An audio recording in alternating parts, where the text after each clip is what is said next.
Q4.org. We are back. Q4.com. So, .net, all of that. Q4.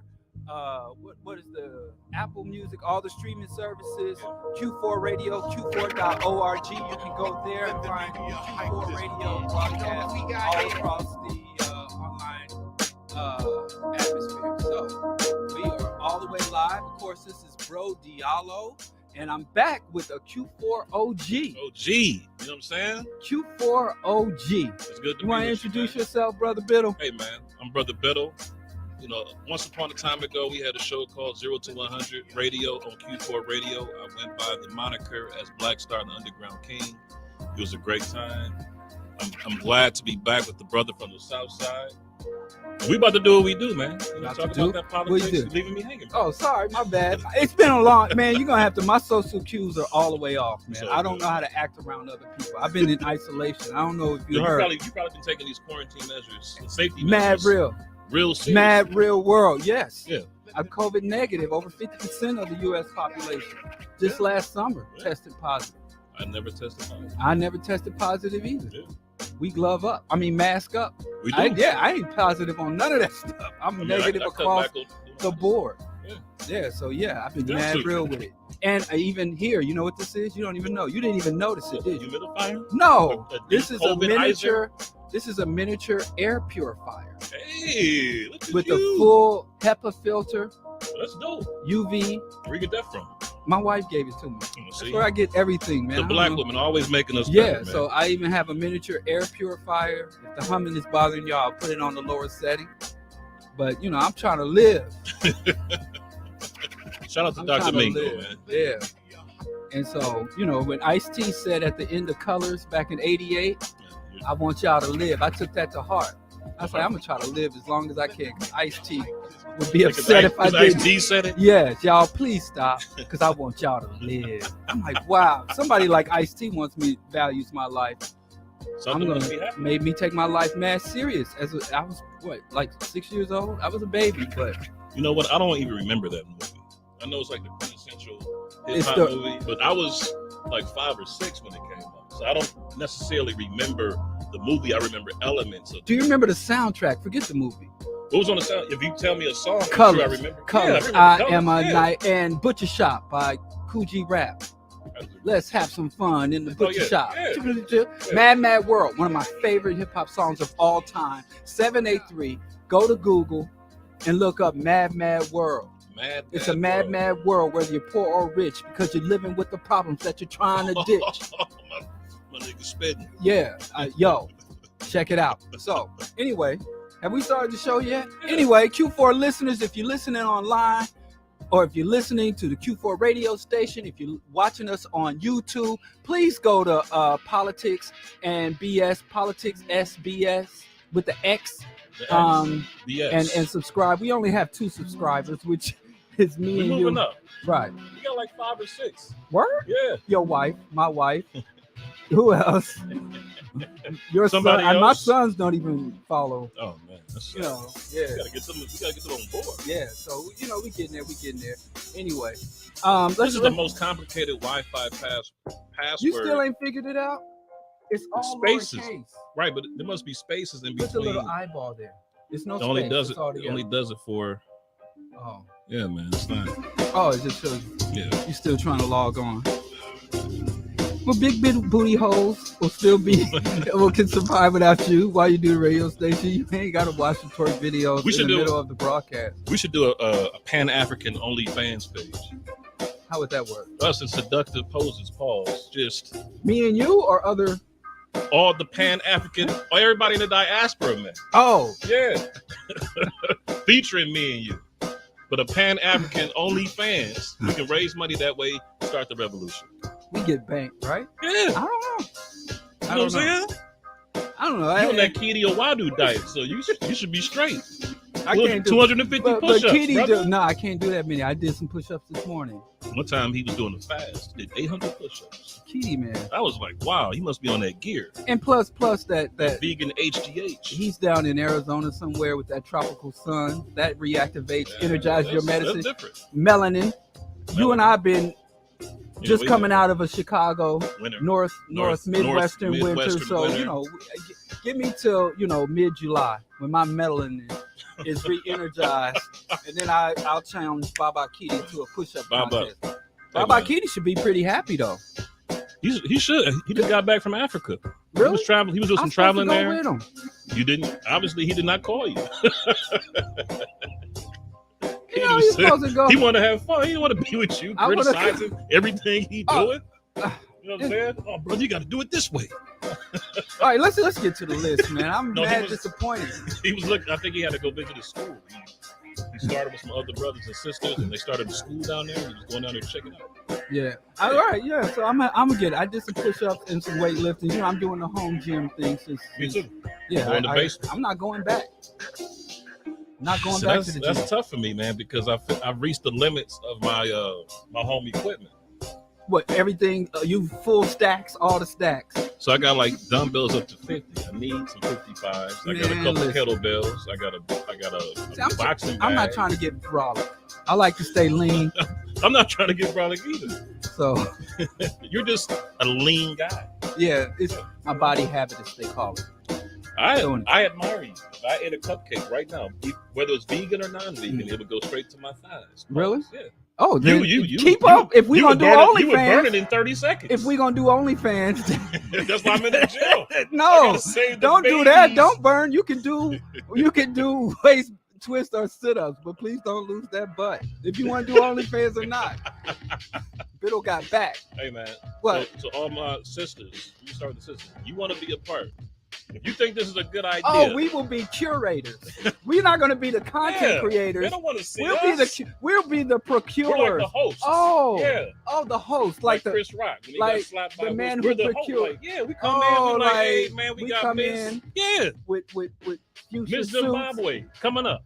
Fur hats. I need a big diamond pinky ring and a long Cadillac. I'm going for the Tariq Nasheed. Yeah, you know what I'm saying? Yeah, okay. My pencil thin goatee. My mink slide fur, you know. My Tariq Nasheed, I think he got his own boots. And you foundational Black American, ain't you? No. You're not foundational? No, I lost a friend over there. No lie. Where you from? Milwaukee. Then you foundational. No, man. I lost a friend over there, man. We go back too. He wanted to fight me. That's what you get for hanging out with lames anyway. You should have been over here with Bro Diallo. He was a Pan-Africanist before. Oh, like he introduced me to Dr. John Henry Clark. And now he's the foundational Black American. ADOS. And he also listens to Kevin Samuels. He has made a complete 180. That's called the manosphere. Giving brothers with podcasts a bad name. So, okay, enough with the intro. Should we get to tonight's politics? And then we have to qualify whether or not something is qualified as politics or bullshit. You said you wanted to talk about the Chappelle tackle. Yes. A young African-American male. That's what he seems like to me. He's brown. He's non-white. Okay. I don't know his racial makeup. They could have beat him black and blue. We don't know what he looked like before security got to him. So there was a concert, a comic festival. The Netflix is a joke comic festival last night, Hollywood Bowl. Apparently, when you go to these, when you go to the comic festivals for the bigger comedic stars, right, you got to put your phone up. First of all, how does that even work? First of all, you're not even taking my phone. You can put something on my bill and take my phone, but you just can't take my phone. Freedom and liberty. So there's not a whole lot of footage about this epic ass whooping. Okay. But his name, felonious assault. I didn't get the name yet, but the rapper's name is Trapper the Rapper. Well, he's a household name now. He is. Okay. And he rushed the stage. He must have paid for a first row seat, second row seat. That's a lot of money. He paid a lot of money to get his ass whooped on the stage. To get his name out there. Dave Chappelle and his crew, his security crew, beat the black off this guy, man. That's inappropriate. Is it? Yes. I take it back. Didn't nobody beat Will Smith? I'm class conscious. I'm pretty sure. Well, he got that he's in the same the same tax bracket as I am. So if Will Smith didn't get beat, nobody should get beat. Oh, that music is distracting. You don't hear the music? I do not hear the Okay, music. I'm about to but kill the but music. Sister Anybody Valencia that was says getting distract- off on the music, sorry, but Sister Valencia said, turn it down. I just cut it. They beat the mess out this brother. Yeah, I saw the picture. They had him strapped to the gurney. Yeah, with a dislocated With shoulder. a dislocated shoulder? It looked like to an be. elbow, I'm diagnosing shoulder. from a picture. It was going a way that you're not supposed to Yes, go. he had a dislocated. And I'm like, why are shoulder. they strapping his brother up? That doesn't look helpful to his dislocated. And arm. real talk, once the police detain you, they become wholly responsible for your medical care. Right. So if you are injured in being detained or even in the committal of a crime, that's medical neglect. Well, he needs to file a lawsuit. I hope he does, and I hope he wins. Because he got the dog snot beat out of him. Excessive. Now, if it was some pigs, they said he had weapons. They said he had weapons. They said he had a knife and a gun. That's why allegedly he had a knife and a gun. Yes, and he made a song about Dave Chappelle previous. So they're saying that this might have been premeditated. I'm pretty sure it was. You know, and he post-meditated. He got his ass whooped. Okay. But I see people, that's the most entertaining thing Chappelle has done in the last 5 years. Apparently, he was Dave Chappelle, according to reports that I saw on the most verifiable source of information, Twitter, that Dave Chappelle is making a lot of trans jokes towards the transgender community and to the homosexual community. He wasn't making jokes about the trans. There weren't even jokes. There was no punchline. He was just riffing. Yeah, like just talking about him. I mean, I watched the last special that he made, and I did too. There weren't even any real jokes. Wasn't that he funny? made one joke about trans people that I thought was actually clever. Which one? He said that they came after me and said, Dave, they coming after you. And he said, is that one they or many they? So he made a singular they pronoun joke that was actually a joke. But other than that, he just makes stuff up about the canceling. No, yeah, it was not really funny. It just seems like Dave gets universal love. He's like one of them dudes that everybody loves. He's a goat. So he's a goat. I wouldn't go that far. You would. I mean, have you went back and watched the old Chappelle show? Yes. They put it on Netflix. Sometimes didn't I laugh. age well. Sometimes I still laugh. It ain't as funny as you would remember. I didn't laugh at all the skits back then, though. See, I thought it was funny back then. Now that I watch it 20 years out, I'm like, yeah. And he bit the hell out of Richard Pryor. Everybody bites the hell out of Richard Pryor. Everybody don't bite Richard Pryor. Most people that borrow from Richard Pryor, Richard Pryor literally had his own show. The whole Black President. Yeah, that was funny. He stole a lot from Richard. If he's gonna steal, he's like Kobe. Okay. Kobe stole a lot from Jordan. How you steal somebody? Still in the fadeaway. Wait a second. So you mean to tell me I could watch Jordan play and then go on the court and mimic him and do what he did? Like Mike. They had a whole marketing campaign. Shoes, Gatorade, hot dogs, underwear. Be like Mike. Wear things like Mike. Dress like Mike. Dunk like Mike. I don't know. It's Chappelle. Kobe was a victim of propaganda. So Kobe? Yeah. I don't know. I've never watched Kobe play. He was great. I take your word for it. You never watched Kobe play? Never watched him play. You never watched the game? The first three-peat with Shaq? Nope. Didn't watch Not one game. Nope. You know, I have seen like some dunk compilations on YouTube. That's about as much basketball as I watch. Unless my son played bitty basketball for a couple of years. I went to watch. That's the only complete game I could watch. I can't watch millionaires chase balls. It just doesn't sit well with my constitution. So all I'm thinking about is how much money. Not that I have to pay for. I do watch some like fighting match. Like my favorite athlete of all time is Solo. The what? My favorite athlete of all time is Solo. I watch Solo fight. Who is Solo? He's a backyard MMA fighter, like scrapyard fighter, does illegal off-grid fights, you know, in people's backyards and scrapyards. MMA is highly exploitative. Yeah, that's why I don't watch the commercial. And it's full of racists. I don't watch UFC and all that stuff. Okay. Did you watch Jordan play? No. You didn't watch I hated Jordan's guts as a kid. Well, I can see. You know, I had homies getting robbed and beat up. That was his fault? Yes, absolutely. He even said it himself. It was his fault and said that he would take action. That's right. He did say that and never did nothing because Nike said, boys, sit down. Shops. Huh? He's supposed to tour the sweatshop. Yeah, he never did that. He never either. went. Yeah. Scumbag. You know, Jordan gave away 100% of his basketball money. To what? He gave away to various causes and charities that he liked. That's great. Because he makes so much money off the shoes. He's literally just thrown away all the given away. That's good. Charity is he good. also had a divorce, a very costly divorce, where he gave away a lot of bread too. Well, and he's helping communities. How so?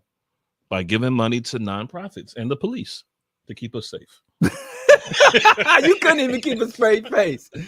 No, you couldn't even keep a straight face saying that. I forgot.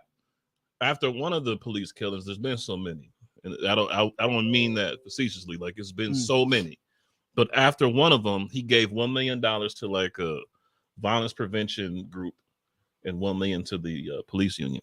Right. Yeah. Scumbag. Scum of the blood clot. He had a stable, right. Balance. Yeah. Yeah. But with neutrality under oppression puts you on the side of oppression. I agree. Any political analysis and historical analysis always show the people who are neutral benefit the people in power. The people who are neutral never benefit those. So, or as but I think he gave money to the problem and the solution at the same time. Cancel. That's pretty genius. Right. Especially since it's all right. No, I'm not a fan. I never watched Jordan play 1 second in my life. I have watched some of his if Jordan was a communist, would you have compilations. Huh? If Jordan was a communist, would you have watched them? Yes. Okay. If Jordan was a communist, he would have never made it to the NBA though. Did you watch Stephon Marbury when he went to China? No. You didn't? No. But I appreciate what he tried to do with those Starberry shoes, he though. Did. Mad respect for him. Yeah, I wish he did better. No doubt. I actually had a pair of Starberries. Did you? Mm-hmm. Way back. What were the quality of them? Did they hold were up? just as good. Yep. Makes sense to me. I played basketball for years. I wore Spaldings. Mm-hmm. I had a pair of Spaldings. I wore Adidas for a while. I got beat up. Yeah. So I just didn't wear Nike, just off of the principalities. I dig it. One man boycott. No, my mother boycotted in the 90s. So did I. Yeah. She was playing ball. Shout out to UMKC. Shout out to Downstate. Right. Shout out to Twilight Carney. So yeah. I had the Ewings a year after the Ewings weren't popular anymore because I couldn't get any Nikes because she was boycotting. Yeah. I didn't wear. I never had the money, but I also didn't have the desire. So I was fortunate. And again, I know people that got mad, people that got robbed. I had one of my homies get robbed right in front of me. Yeah. And Milwaukee was a problem. People were getting over some goddamn shoes. Yeah. Starter jacket shoes. Yeah. Even those shirts. Remember him and what's his name? Mars Blackman. Him and Spike Lee had this whole campaign. And they had all them shirts. Dudes was getting guns stuck in their face over shirts. KOPMDJ. What? Said Dave Chappelle attacker had a toy gun with a knife built within it. Wow. That dude wanted to die. The common denominator is Paul Mooney. Ooh, that's a good point. Huh? Because Dave Chappelle was close to Paul Mooney. Richard Pryor was close to Paul Mooney. Paul Mooney wrote, they were saying that the common denominator really is Paul Mooney. That's why Dave Chappelle, nobody ran up. Had some of the GOAT's residue on him. You know what I'm saying? Whatever. Because of Paul Mooney. Paul Mooney actually would get up and say his highly offensive jokes, and the appropriate customary thing, if you listen to like one of his comedy albums like Race, people get up and walk out when you're somewhere that you don't want to be, and hearing things you don't want to hear. You don't run up and try to end the show. You get up and walk out. That's true. And the same people that were praising Will Smith are now condemning this kid. Who was praising Will Smith? Where the blood? Whoa. I saw a lot of condemnation, brother. I saw a lot of people disappointed. In the community. I saw a lot of people disappointed because they expected there was whole rap songs out made. of Will Smith. There were whole rap sisters. They were like, "It's time for insulting black women is over." And then you could never. It was man. I saw some of that, but I saw more people calling him a simp, saying that he's controlled by his woman, saying that he embarrassed himself in the black community. They said that he robbed Richard Williams of his night of celebration for the movie and the Williams sisters. I saw a lot of people who were really disappointed with that brother. I saw all that. And he didn't even knock him out. I saw all that. Yeah. And you know, come on, it was. Oh, that's what happened. So after Chappelle and his crew beat the living the Jesus out of this guy, Chris Rock comes on stage and says, "Was that Will Smith?" And everybody starts laughing. Good for the Chris circle Rock. of life. It's all complete now. I hate Chris Rock's guts, man. I know you do. We'll get to somebody I like. One show we got to make a list of everybody, of everything and everybody you hate. Okay. Yeah, I'm gonna make a list. If I can add an addendum, I get to give my reasons for hating them. I don't hate for the sake of hating. It was Sultan Shabazz. It was a bunch of hood rich folks embracing Will Smith's antics. Yes. I can't. But what I I'm saying I now, can't decipher if they were hood or not. But what I'm saying is, just for those people who were attacking, and I had said initially, we're about to see a wave of people trying to run up on stage just because people mimic rich people, because you know that think they're the best. Vibration. If you got to get on the same frequency, right? Will Smith is worth $80 million. So if I get Will on Smith that, is worth 80. I think he has to be worth more than that. You would think, but these brothers don't own nothing. We can just, he's worth, or is it 800 million? Diallo is principle, it is hate. Brother James, you are correct. That's what I respect about him. Oh, 350 million. Who was worth it? It's 350. Sorry. When I first was aware of Diallo's post on social media, he was talking about me. That's what made me start reading. I said, "Oh, okay. He's challenging some of my views." That's how it got started. And then I was like, when I started doing 0 to 100, I was like, this brother, he just needs to be heard. You need to be heard, man. Amplified. I appreciate that. You've done your thing, man. Proud of you. I'm trying to got spread a cult the hate. following. People love you, man. A cult following. You do. I'm anti-cults though. My you know, my what do they call it? My catchphrase is cults don't cultivate. You know what but I understand the know context. I understand. What I mean. But yeah, I'm sure we'll get to people I don't hate. Will was getting paid $20 million per film. Chauncey Alexander. Yeah, Chauncey. My middle name is Alexander. Shout out to you. He's worth 350 million. There was somebody else. I was Googling somebody else. Disrespect the Fresh Prince of these slaps. But I'm trying to explain how people operate. Okay. Will Smith is worth $350 million. Yes. The universe gave that to him because of his vibrational frequency, because of what he put out to the universe. He was blessed with the opportunities and blessings of $350 million. No doubt. So how do I get $350 million? I have to get on that same wavelength. Yeah. I'm on the barely $20,000 vibrational frequency. And so how do I move? By looking at people who are on the frequency I want to be on, or you can just channeling their energy and mimicking their behavior. That's the whole secret. You got a whole population of black people that function like that. Yeah, it's all about so vibes. If Will Smith is bum rushing stages, I knew. Remember T.I. ran up on that comic?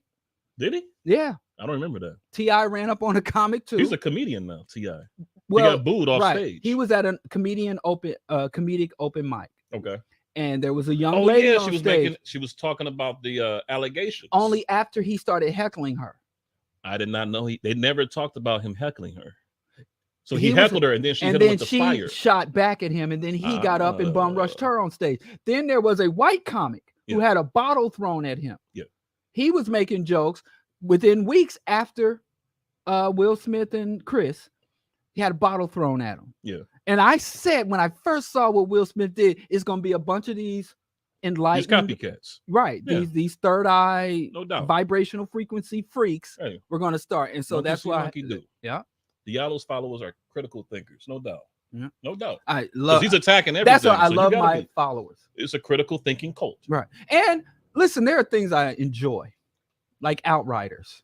I really enjoy Outriders. Don't ask me what it is. What is an outrider? You ain't about that life, son. What is an outrider? I don't want to corrupt. I don't want what is an outrider. You Google it. Outriders with an S. Certain things I love, but there's so many people out here giving inspiration to the community. Will Smith is out there. I don't want to get on Will Smith. Will Smith is if you need video game? Yes. Oh, it's a video game. Yeah, I'm already distracted. I can't finish the show.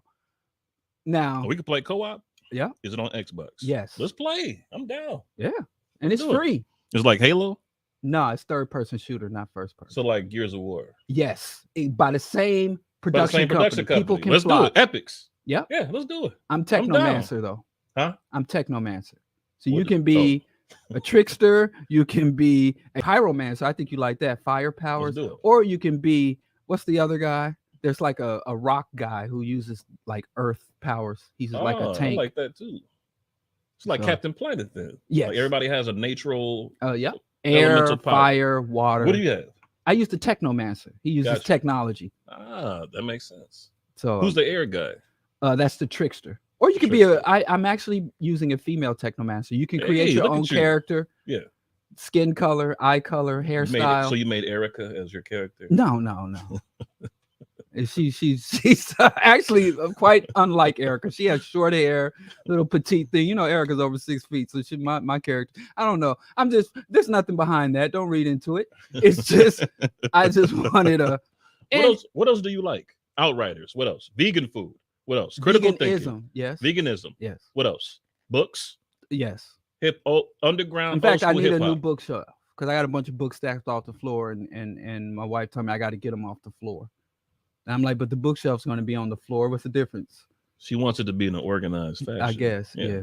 It's not books just thrown over the floor. No, they're stacked on the floor like pancakes. You know, it's like having a mattress. It's a system that works for me. It doesn't work for her. Yeah. So it doesn't matter. Yeah, I like books. Yeah, let's talk about it. We talk about some serious stuff. I like Haitian mangoes, and I can't get them anywhere. Haitian mangoes. Yep. Vegan peanut butter cups. I should probably put some people in there. I'm not going to say relatives because that's low hanging fruit.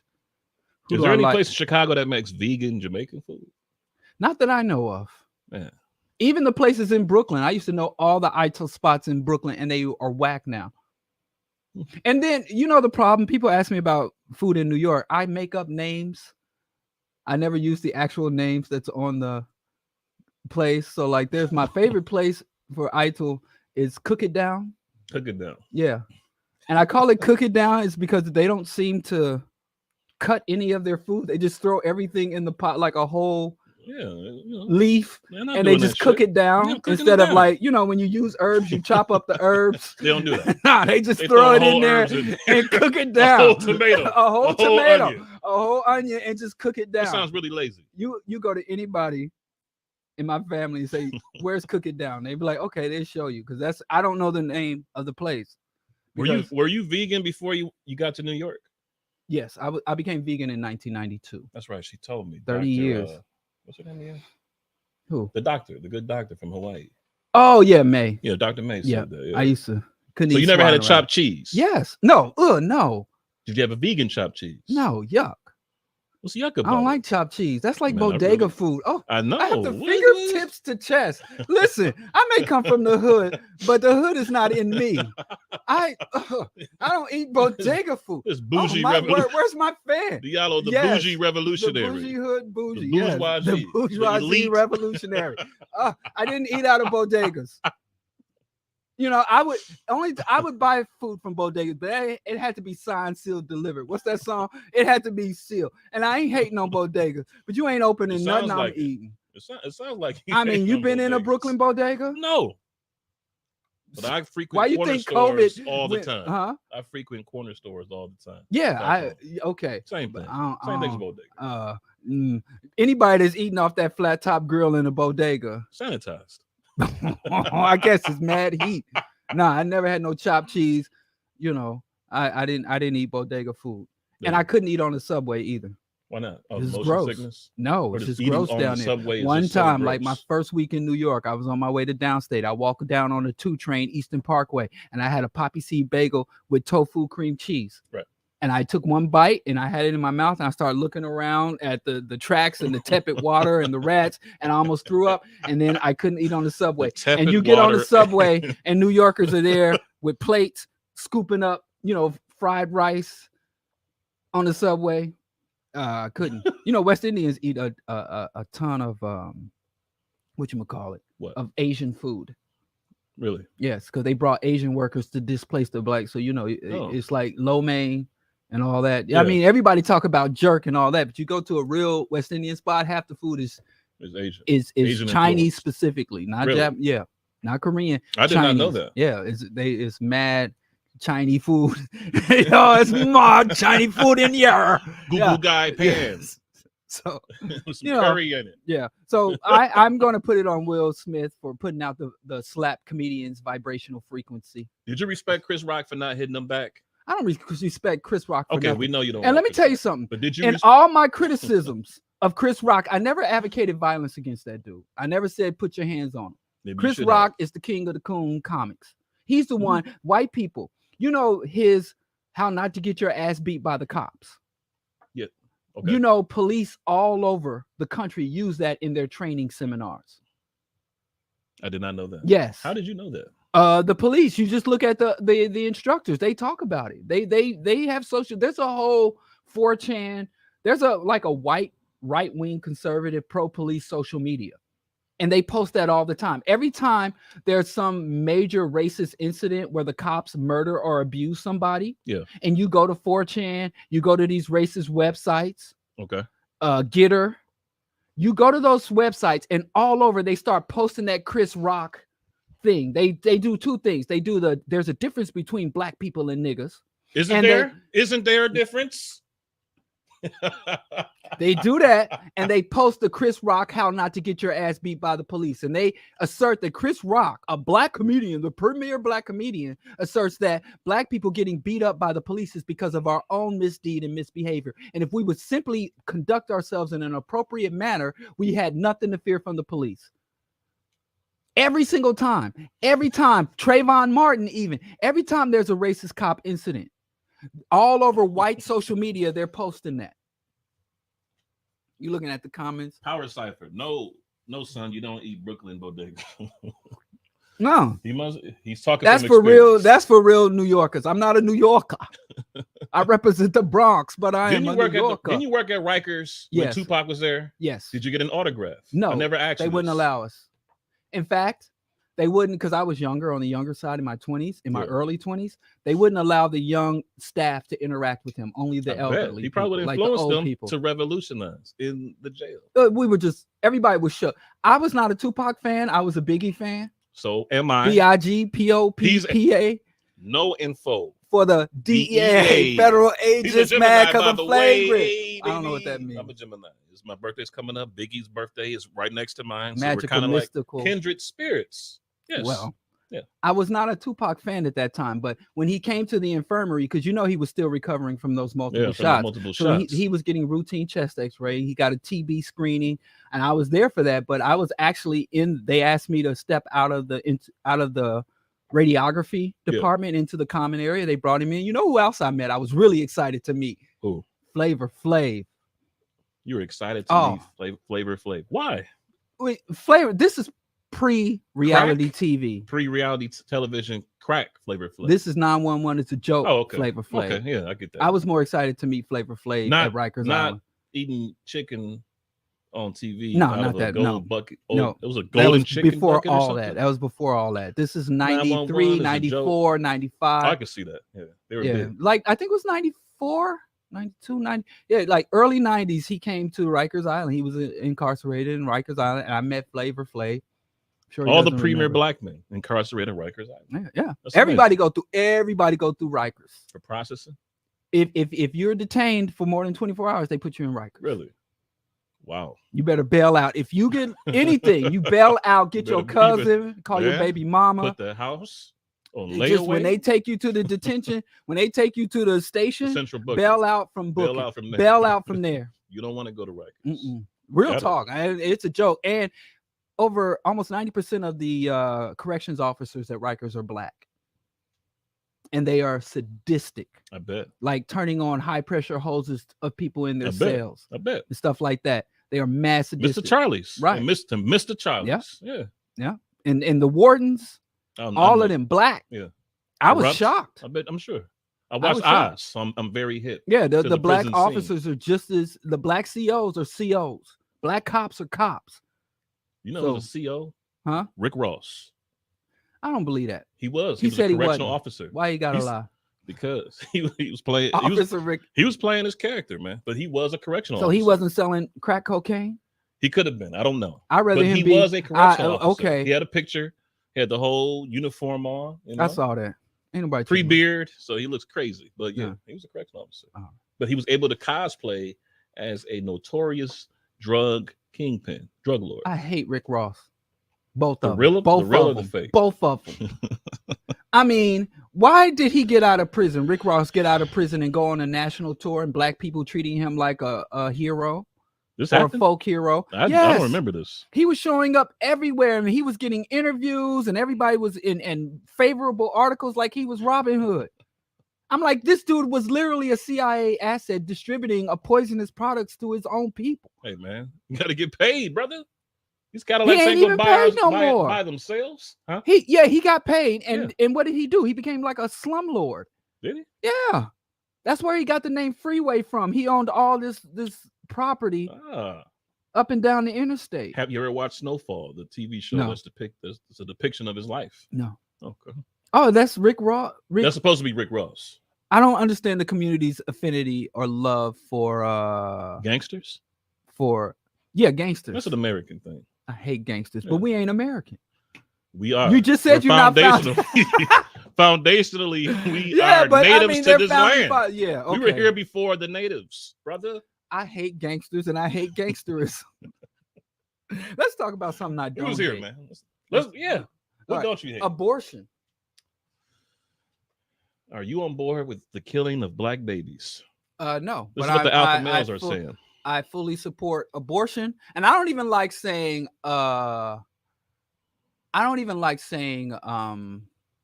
pro-choice and pro-life. Yeah, those are labels that don't really fit. I say pro-abortion. Pro-abortion. I support abortion. Okay. I support a woman's right to choose. Okay. And I think it's an extreme tragedy. And when in prep, I went to look. Of course, I looked up the history of Roe v. Wade. Yeah. Roe v. Wade, it's only been around less than 50 years. Really? Yeah. That's right. 73. 1970. Yeah. And the Republicans are theocrats. Okay. And they're not going to stop at abortion. No, they're going to keep going. They're going to turn this into literally a Christian theocracy. Yes. And you think, well, I'm not a woman, so I don't get an abortion. It don't bother me. I'm not gay or LGBTQ AI, so I don't have to worry about the don't say gay bill. I don't have to worry about gay marriage. You're starting here, and they're going to continue this. But since black people are overly religious, we love Jesus. Isn't that a great thing? That this becomes a more Christian theocratic nation.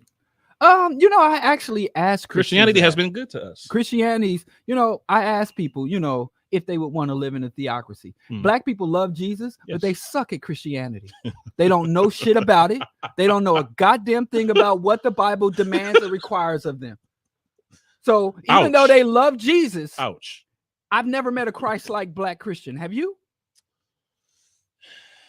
Yeah, I have. Name them. My parents. They were Christ-like. Yes. Did they eat shellfish? Yes. Okay. That's the Old Testament, brother. No, we're not talking about the old book. What did Jesus say about the Old Testament? What did he say? Jesus didn't come to cancel out the Old Testament. Jesus changed one thing about Christianity. Only one thing. He only took out one thing from the Bible or from the Old Testament that he replaced. Okay. And what was that? Blood sacrifice, burnt offerings. Jesus was the final blood sacrifice. He thought that was too extreme. Yes, and that's it. We need to that change is it.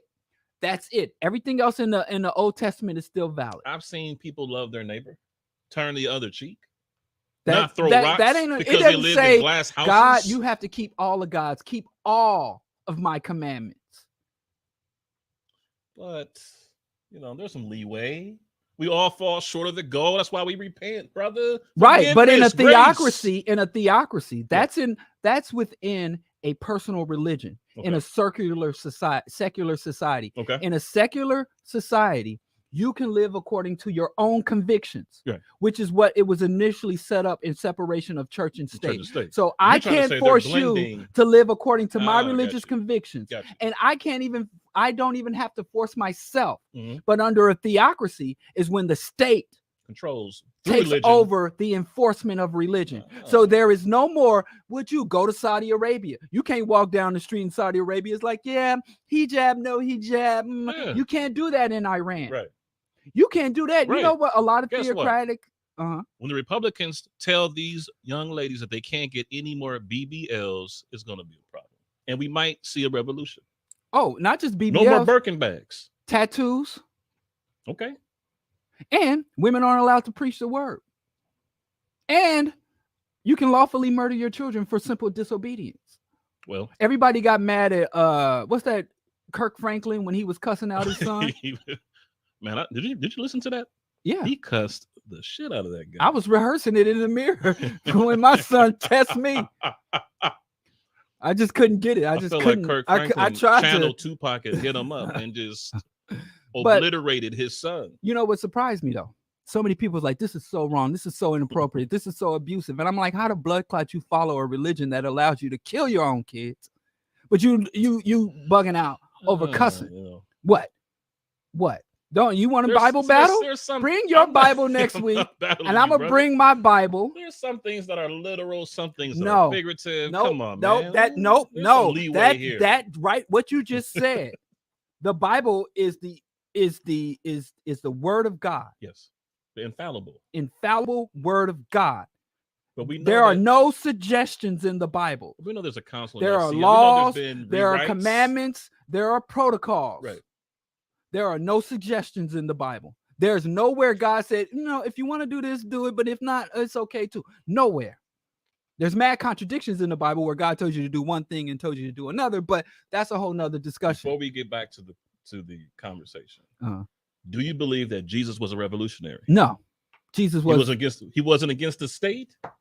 No, he wasn't. He wasn't challenging the emperor? No. The Caesar? No. He was not. Did Jesus say take up? You have no love for Jesus, brother. In the Quranic position, in the Quranic mythology, it's all mythology, but in Quranic mythology, the Messiah was a warrior who came to cast off the yoke of Roman oppression. And the reason why Jews to this day say that Jesus was not a Messiah is because Jesus did not raise an army. He raised an army of fishermen. He raised an army of fishermen. Just 12. Yeah, that's all you need. Jesus said, Jesus said, pay your taxes. Jesus said, obey the law of the land. Jesus said, to turn the other cheek if you're struck. So Jesus was lawful, and it wasn't the government that killed Jesus. Yeah, that's true. It wasn't the government. It was the established clergy. No doubt. So Jesus was a reformist, but he was not a political reformist. He was a religious reformist. And the Roman Empire did not impose religion. The Roman Empire was basically like, you can believe what you want to believe, but you better pay your taxes. Yeah. We still do that. Right. Yeah. You live if you live up under imperial rules, you follow the imperial governor and you bring alive and you pay your taxes. You could worship anything you wanted under Roman. It was quite progressive in that time. Yeah. So you were saying he was a reformist. Jesus was he wasn't a social reform. He was a religious reformer. And it was the religious, according to the mythology, because Jesus is a fictional character. Oh my God. So Lord, remember when the Spider-Man movies came out and Spider-Man was shooting webs from his arms? It was awesome. Instead of building web shooters? Yeah, that was awesome. That's what kind of debate we're having right now. Did Spider-Man actually biologically produce? Is it bio-web or is it synthetic web? I like the bio-webs. I hated that. I wanted to. If he's a spider, why doesn't he have all the powers of a spider? Why am I a spider building web fluid? Now I'm not really a spider. We can't. I'm not really a spider. I'm quasi Spider-Man. We're going to diet Spider-Man. You know what we have to do? What? Because the prophet who wrote the holy book, Stanley, is dead.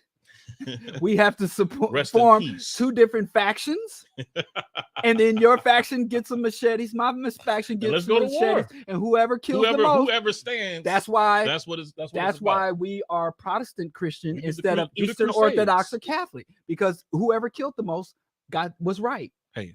Every religion, whatever religion you believe, where you came up, that religion killed the most people. Just say your religion that you came up in, not the one you converted to as an adult. If you was raised Christian, you was raised in a place where the Christians did the most killing. If you was raised Muslim, you either live in a place where the Muslims did the most killing, or your parents converted from the religion that did the most killing. Hindus too, because I like, how black people like to. I'm not. I'm Hindu. I'm Buddhist. I'm Buddhist. Hitting on gong. Buddhists are bloodthirsty. Hindus are racist and bloodthirsty. Buddhists are racist and bloodthirsty. They have a caste system that is just as bad as any racial hierarchy you find in the West. So your Buddhist religion, your Eastern mystical religion is garbage too. When you come back for family get-togethers, what does your family do? They embrace you? Yeah. Do they embrace you? My people do love they me shun you? because I'm a real G. I'm a real dude. I keep they it say, real. "Oh, don't talk to Diallo, the Jesus hater," or do they love you?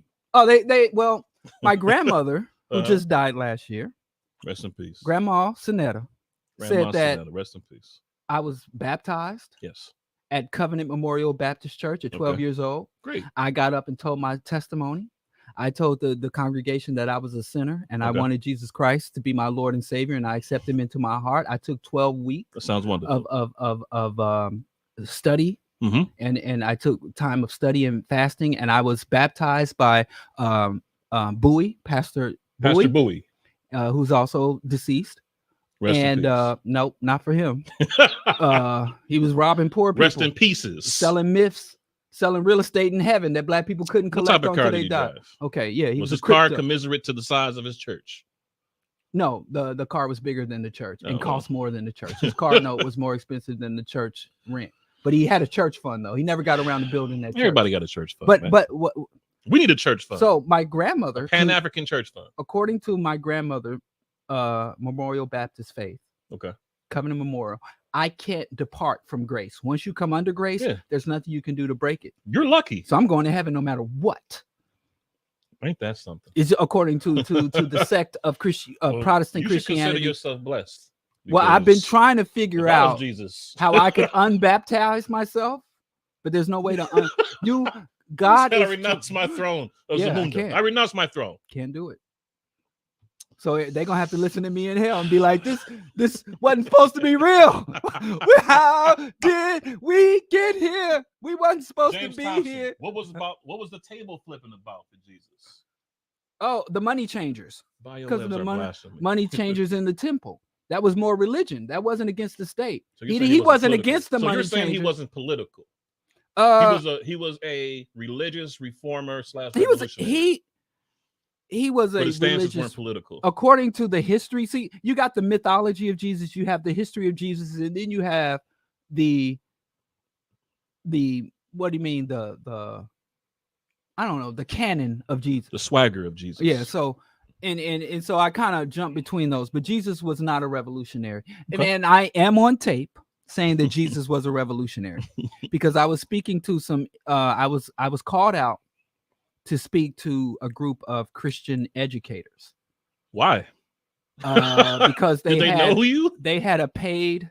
There was actually a retreat, and they had various speakers come to speak at the retreat, and so they wanted the extreme. The organizer of the event was a listener to the show. Okay, and she said, "Would you come out and speak on education?" How did that go? I lied and said Jesus was a revolutionary. Why'd you lie? Because I wanted those teachers to radicalize their students. Okay. So you went against Jesus's wishes of lying to radicalize the students. Yeah, but it's in context. You curated your message to be effective. In the context. Yeah. In the context, it wasn't actually a lie in the context that I built it up. But you basically curated the message to try to revolutionize, radicalize the people that were listening. I respect it. That's what Garvey did. Look at you. Yeah. In the same vein of Marcus Garvey. I think Garvey was a true Christian and capitalist. He didn't know no better. They were figuring out the best they could. Yeah, but I think if he was here today, he'd be a vegan atheist. No. I saw Garvey, revolutionary, scientific, socialist. Garvey liked meat, brother. Yo, Garvey liked meat, brother. Oxtails. Let me tell you something. Garvey was from Jamaica. Yes. He was at turn of the last century Jamaica. Wasn't a lot of meat to be had. Well, then he came here. Yeah. To the foundational Black utopia. But yeah, I think that people need to fight. So is the timing, curious? Like for abortion. Yeah, it's midterms coming up. You're trying to drum up bases, fundraise. Like, Yeah, but I think isn't this political theater, Brother Diallo? no, I don't think it's political theater. Okay. Not at all. I think that there is a very powerful sect in the United States. There's a book by called Christian American Fascist. Okay. The United States, if you look at every empire as it starts to collapse, empires can fall to the left or to the right. Right. They never stay the same, the status quo. No So doubt. as the US empire is eroding, you have a lot of white people who felt that their trajectory was to rule the world for all time. And as they're losing power on the global stage, they are saying, well, white people are going through what is called an existential crisis. Gotcha. So white folks, there are some population of white people saying we need to join the world and become, open up, Okay, or more leftist progressive. But the larger population of white people in the United States want to become more rigid. So fascism, this is fascism. This is fascism. Basically. Got it. Why do they always start at women's bodies? Actually, this is the follow-up. They actually started with the economic reforms. They've started with eroding the social safety net. This has been going on since 1980. This is the Reagan Revolution. This is the Reagan Revolution. So they're just now getting to Roe v. Wade. They've been doing this for half a century. We've kicked all the other asses. Right. So now it's time for you. Right. And it's not even so much because women are property. And so white people, we don't think that. Right. He's just saying, Junior. I'm just women are according to the Bible, this is a Christian nation, as you said. It is. It was founded on Christianity. When God said not to covet, right? Look at the 10 Commandments. He lists women along with property. We got to get Jackie on to hash this out. She stands on the revolutionary side of Jesus. There was no revolutionary. Do you know who Jackie is? Who's Jackie? He says we got to get Jackie on. I'm assuming that you know who this Jackie is. Here's the problem with religion again. Because it's non-scientific, we can't debate scientific facts. We can debate gravity. Right. But so it's all make-believe. So she can say I'm a Christian revolutionary. She might even be able to find a Bible that says it. James Thompson is smart. He said Biddle's a setup man. I am. I'm the point guard. Diallo's Beyonce. He's the Pan-African Beyonce, man. I'm just, so I'm just Michelle and Kelly, both is in the back doing my thing. Where's the okay, why you're looking for this? Women are listed. Talking about Roe v. Wade. Oh, yeah. So you don't think it's political theater? No, I think it's mad real. This is a continued, they're not doing this. A continued eroding of rights of an agenda of to turn the United States into a fascist white nationalist theocracy. Gotcha. Fascist white nationalist theocracy. And the reason they're doing this is because they think this is the only way to preserve the American empire. Right. So this is a last-ditch effort to preserve the U.S. empire. Horizon for them. And every vulnerable population, one of the key characteristics of fascism is scapegoating. So white men are like, I was supposed to be the most prominent man. I am God manifest in flesh on the earth. So if I'm strung out on meth, and I'm deeply in debt, it's the fault of the vagina. It's the fault of women. Yes. It's the fault of blacks, gays, of immigrants, blacks, of gays, immigrants, transgender people, anyone that's not what they're doing. It's your fault. But I've said unions, I try to teach white people listening. Let me tell you, white folks, there's only one threat to white people on planet Earth, and that is not just it's the white elites. And if you look at right wingers, they will point the finger at everything. They will even talk about the Illuminati. They'll even talk about the Jewish elites. But the very people that's strangling them economically, Elon Musk, they worship Elon Musk. A lot of people do. They worship Donald Trump, another billionaire. They did before he ran for president. People love Donald Trump. They love him now, I just want to be clear. Black people love Donald Trump before he ran for president. Hip hop loved Donald Trump. He was in many hip hop songs, many hip hop videos. He was an honorary black man. And he was openly racist then too. Well, he was openly racist then. And when he was in his 20s, in 1970s, back when the Hall of America was racist, he was brought out by the federal government. He did an out of court settlement for discrimination in housing when everybody was discriminated. Who hasn't been discriminated? But right, in housing? so how you so bad that you in a You get racist called that the racist country like, man, you too Say, racist. man, you doing too much, brother. Right. You kicking And out they babies, settled- brother. They settled out of court. Oh wow, So no doubt. he didn't admit to guilt, So it's not. but a he didn't political prove his football, innocence either. and we need to be on alert.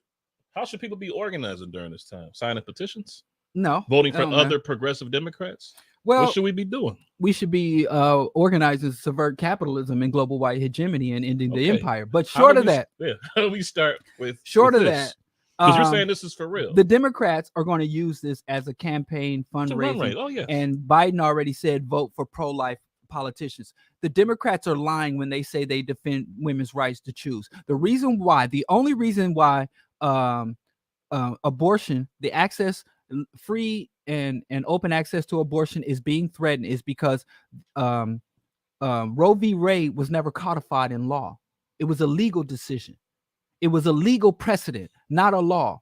And the U.S. Congress is the only governing body that can make abortion a law and make it so that it is not under threat of litigation or violation. And if it becomes a federal law, Right. not a right. So that's the issue. Yes. That's my issue. Since 1973-74, when they had this verdict, why haven't the Democrats codified this into law? Because they like to have that threat. Existential threat So to that fundraise and control people. just like Republicans do. Republicans, if the there's a whole sector of the population that only vote Republican in order to repeal Roe v. Wade. Mhm. And once they repeal Roe v. Wade, they can't run on that anymore. It's true. So They it's, can't it's, run so on it's that. still political theater. To a certain degree, it is political theater then. Well, because it's a political the football connotation used to of theater fundraise. means that it has no real world impact. Okay. Like when the politicians, you got conservative politicians and all of them conservative, and they're arguing about who's a true conservative. That's Right. theater. When they're all conservative. Gotcha. Oh, I'm a true conservative. I'm a true gun rights advocate. That's more theater. But when stuff has real world impact, Gotcha. when literally people are about to start dying, I'll just tell you one story. This is under legal. Well, abortion was legal. There was an orphanage, basically, but a children's home for children who have for parents who had lost custody of their children, parents had are deceased, and there was no. But anyway, there was a home for young girls. Yeah, and it was between the age of, I think, 8 to 15.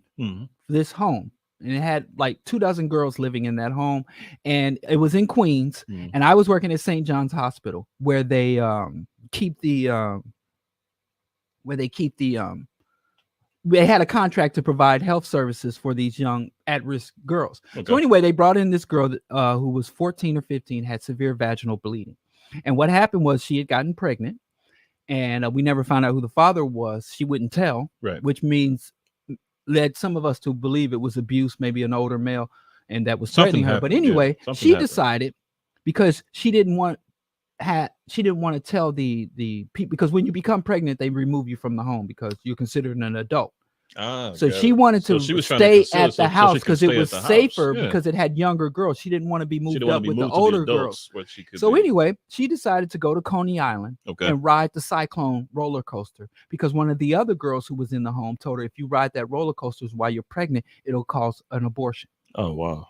There was another young lady who became pregnant. She was a immigrant, undocumented. They say how many times? No, but she did. It did. I mean, it actually worked. Wow. That's really sad. But they still found out she was pregnant. I think she was still expelled from the home. Oh, but she almost died of excessive blood really loss. Depressed now. Thank you. It's another really sad. A young woman from an Islamic country. I'll just say from Senegal. Okay. Who was a non-documented in the United States. Okay. Strict Islamic family, so she wasn't supposed to be having any sex, premarital sex, and she got pregnant. And her boyfriend and her were very afraid because they came from these communities that were tight Islamic community. Yeah. So they decided, well, how about we do some concentrated bleach water? And you get in, you soak in some concentrated bleach water, it'll go up. Yeah, but these are also young people who don't know basic anatomy. Yeah. And so that didn't work.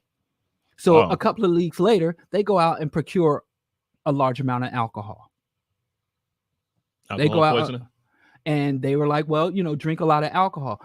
And so these are the kind of things abortion, and this is while abortion is legal. But they, because of their family, wouldn't allow them, because of their family and their religious beliefs, or because of their housing This is why conditions. it's important to have this. So imagine law. if it's illegal across the board. Right. Women and babies are going to die, systemic infection. And then you have things like ectopic pregnancy. Yeah. And that I'm not even going to describe that to. Yeah, we don't want that. So it is, you are not pro women, pro child, or pro any goddamn thing. Right. And this is the same party that for years wanted to remove, that fought against the same party that the United States has the shortest child care leave, paid child care leaves. Yeah. In some countries, women get 6 years of paid child care. Fathers get 2 years. Yeah. Women in the United States get 6 weeks. Standard. The average is 6 weeks. Right. Some women get less than that after giving birth. They say that when you have a dog with puppies, you don't remove the puppies from the mother for 8 weeks. Right. So women get less time with their newborn baby. The same party that fights against extending that is the same party that's for women. The same party that fights against universal health care for children. That cut the housing vouchers, food vouchers. No, not both. Nope. Universal health nope. care. Nope. Not both parties, not equally. Not equally. Yeah. But universal health care is different than SNAP benefits. Right. And WIC, women, infants, and children. So they don't give a damn about children. It is a power play. It is also this belief that white people believe that their numeric majority is being threatened. And they literally want to turn white women into breeding stock. Lord help us. And if you are anti-abortion, you literally believe women are little more than breeding stock. Because if your logic is to protect children, you cannot find any scientifically sound study that demonstrates outlawing abortion protects children or leads to healthier outcomes for children. You can't find it anywhere. And if you believe abortion is murder, go look at basic anatomy and physiology. And the number one prevention abortion, the number one way to prevent abortion is comprehensive sex education and comprehensive access and full and free and open access to contraception. That's the number one way to stop abortion. So if you were truly anti-abortion, you would be supporting comprehensive sex education for starting with minors. Right. Because that people become sexually active from the moment people have the ability to reproduce, and making contraception education and contraceptions themselves available. But they're going to come after contraception after this. Right. Oh, they already have it in that original law. This, yes. So anybody that says I'm against abortion is only reason you would be against abortion because none of the claims about family, children, saving lives, and one more thing, especially you religious nuts, 25% of all pregnancies end in abortion. Natural abortion or miscarriages. God is the number one abortion provider in the world. And we ain't gonna count the babies he killed in Egypt or count the babies he drowned or count the babies he rained fire and brimstone, the pregnant women in Sodom and Gomorrah. We're not gonna count the babies he killed in the past. Right. We're gonna say right now, today in modern times. That's so nice of you. I just want you to know. That's because so if life is God's will and God allows you to get pregnant, and then God causes you, God's will, that you have a miscarriage after your pregnancy. What I don't understand fundamentally about this fight is that the Democrats have the House, they have Congress. No, they don't. That's a myth. They don't have the Senate. They have majorities in the House and the Senate. They got two senators that caucus with the Republicans. So they got two dinos, Democrats in name only. We need more Democrats. Under Jimmy Carter, they had a supermajority. Why didn't they do it then? Because they use it as a fundraising tool. Just like, remember the Voting Rights Act? Yes. They never codified that. So every election cycle, your voting rights are in trouble. Vote for us. So they like to use certain legislation. So to gin up interest in the populace. Exactly. But why doesn't the populace demand them to do these things with the majorities that the people have given them when they put these folks into office? What's the disconnect here? I don't think that people receive a proper civic education. People think abortion is my right. And for a long time, I blame Roe v. The Roe v. Wade advocates. I blame Planned Parenthood. They did not educate the population properly. They would go out and say abortion on demand and without apology and women's health, but they never really break it down to people, saying, yo, this is why your reproductive rights are in jeopardy. So they didn't educate people. Number one, and a lot of people got lax. Yeah. You know, you find a young lady in her 20s, she ain't never had to deal with this. She ain't had to burn her bra. Now, sexism, misogyny is there, but it hit different. Right. So, you know, you had the old women that we really bad at passing the torch. So you got people who went through struggles in the past that don't inform the young people. They just want to focus on the victories.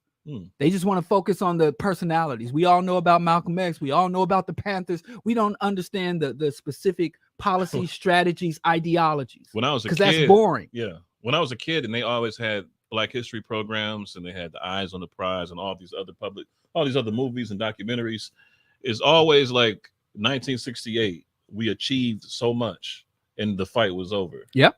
Like we reached the promised land. Right back to bed. And I always thought that was crazy, even as a kid. Like, how does that make sense? But that's the propaganda. Yeah. Yeah. So moving on from abortion, speaking of white fascist Christian nationalists. Well, before we move on, I think that people need to demand their Congress people and demand their president. Waste of time. To push to codify this into law. They could people can at least do that. Yeah, they could. They could. I wouldn't say don't do it. Yeah. They should do that.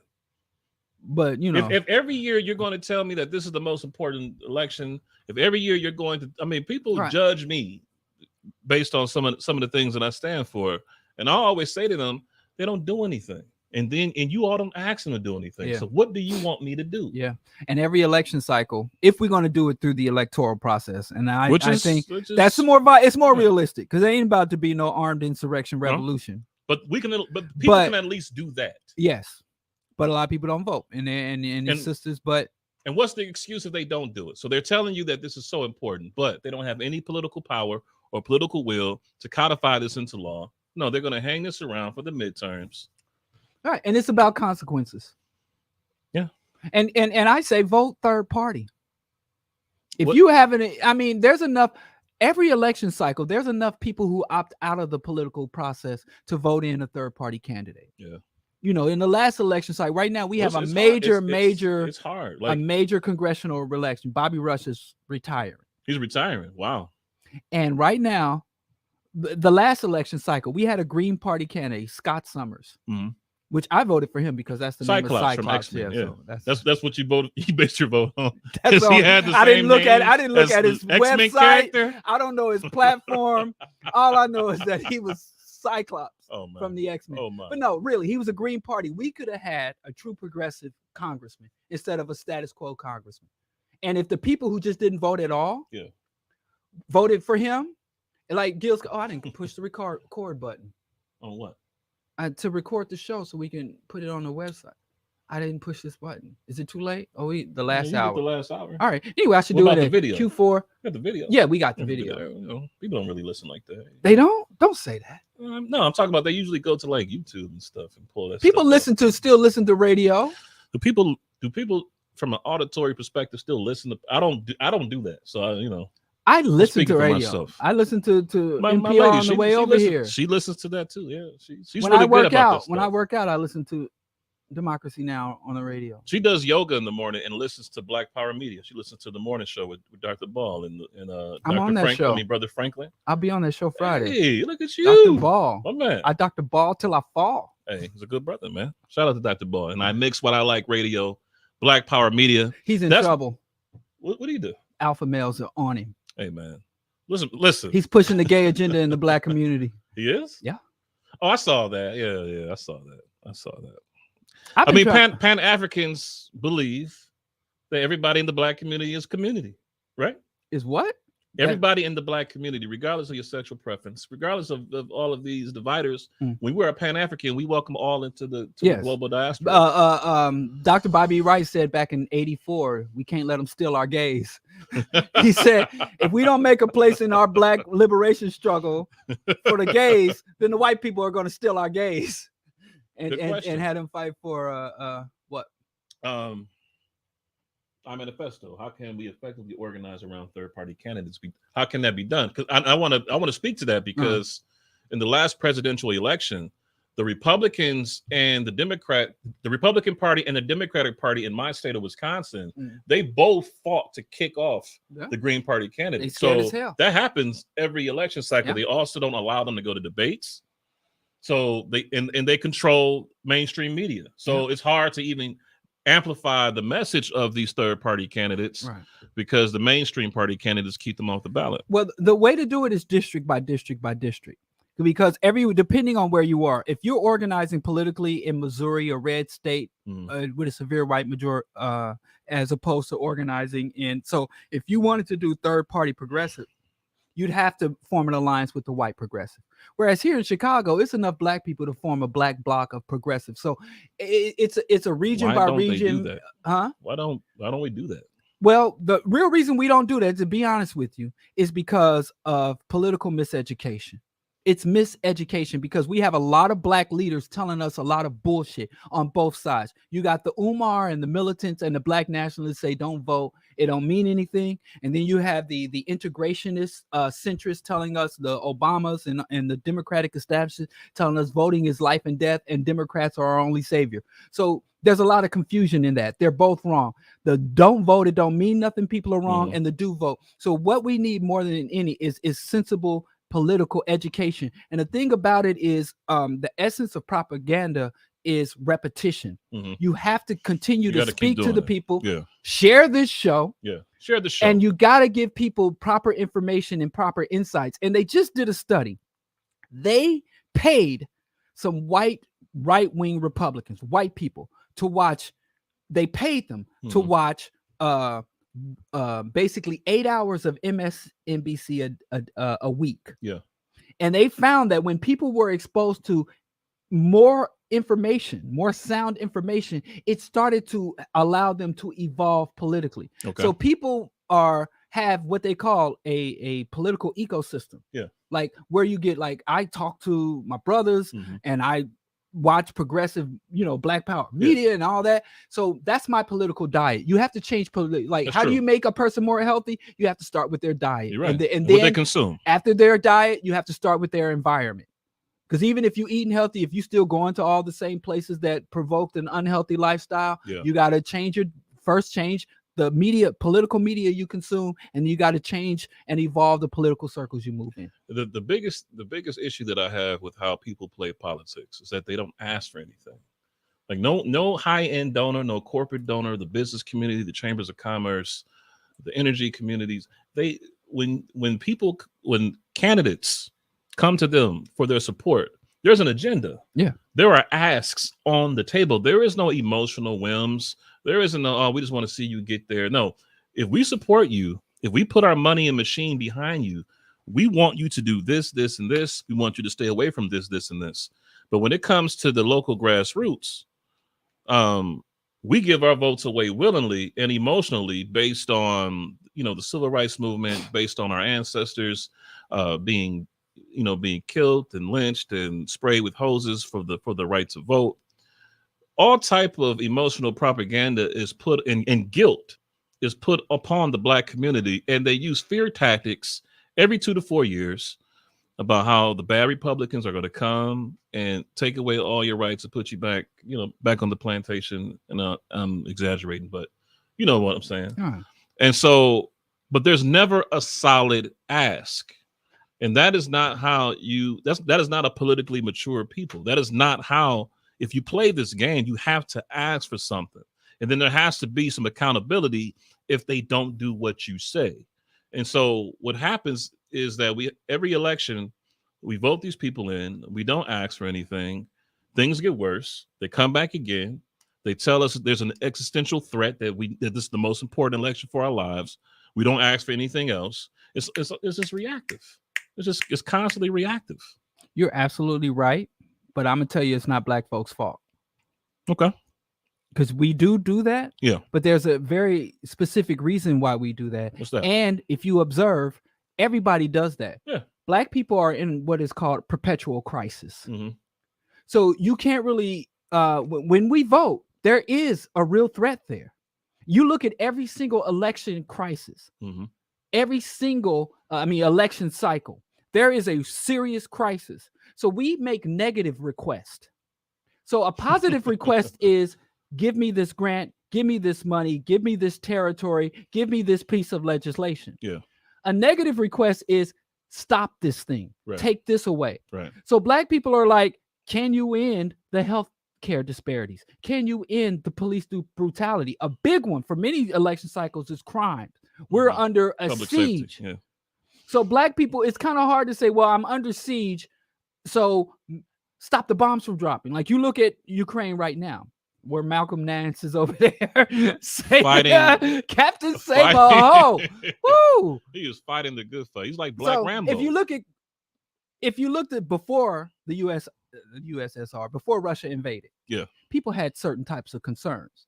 But when you come under siege, your whole priorities change over. They had like TikTokers who were on TikTok doing little dances. Yeah. And then when the war started, they on TikTok making appeals for materials and support and escape routes. Yeah. So black people have been under perpetual crisis. Right.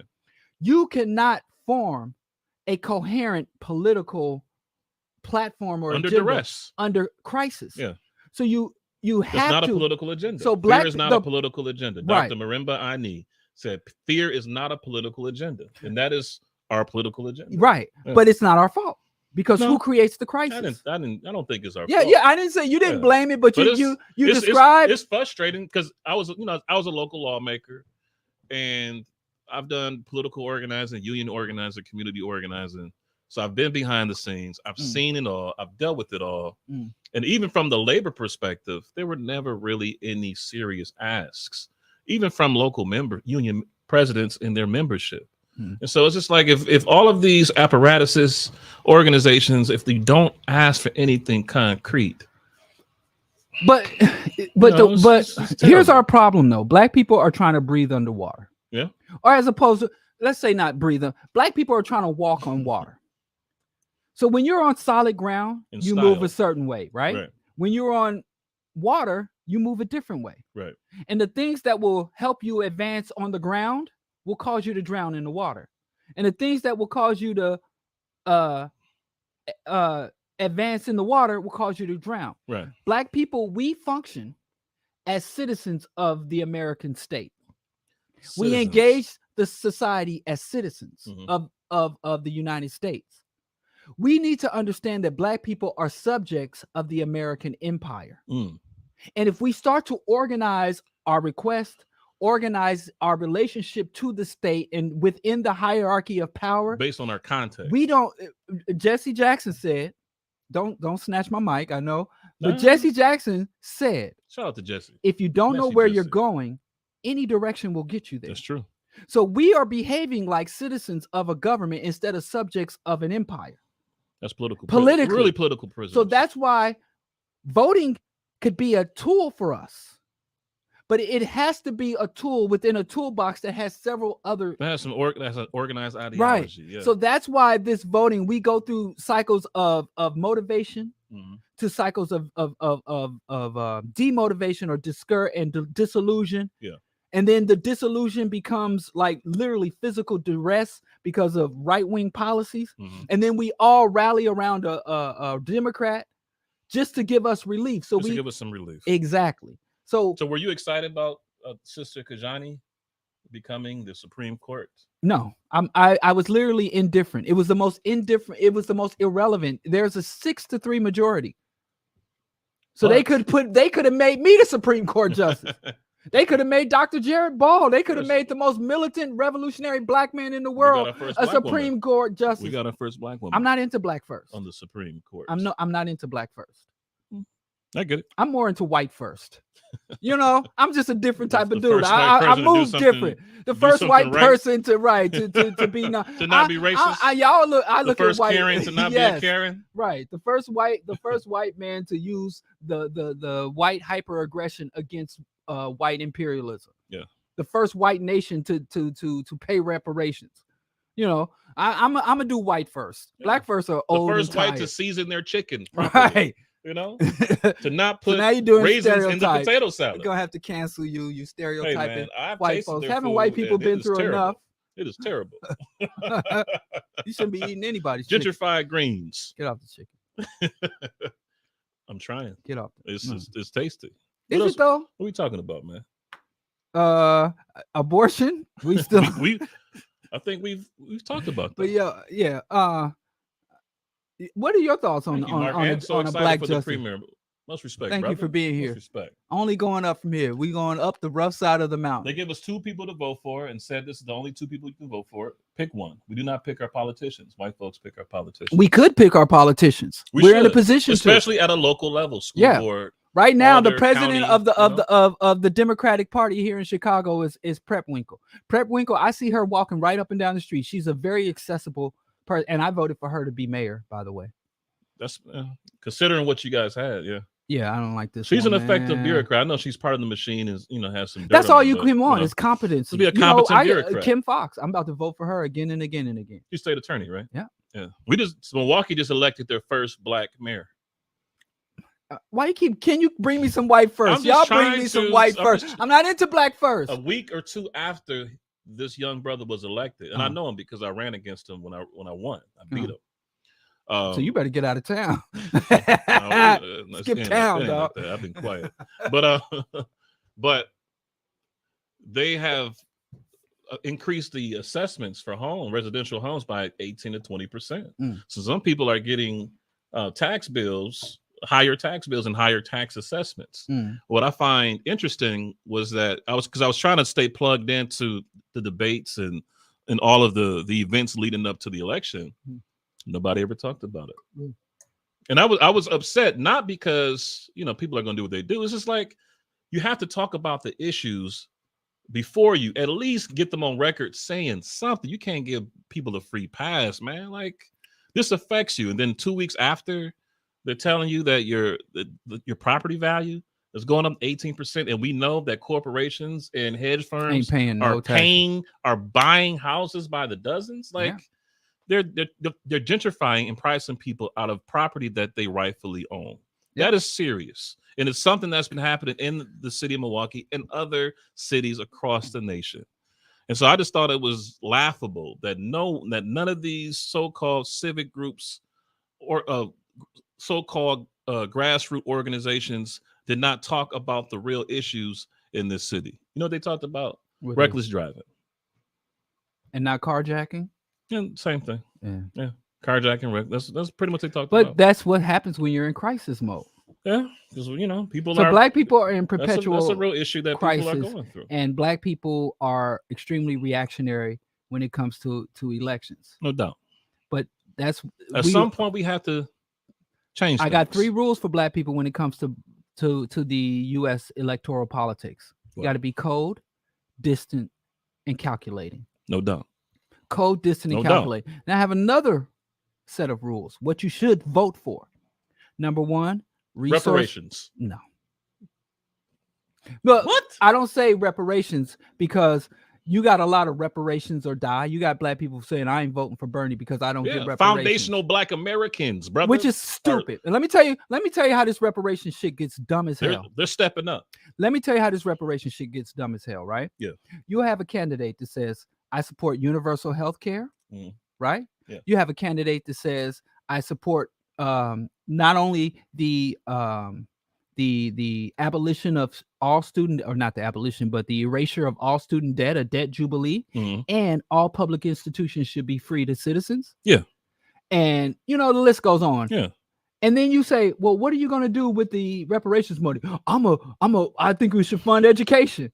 So, if you can't get there this reparation thing is another scam. I think a scam.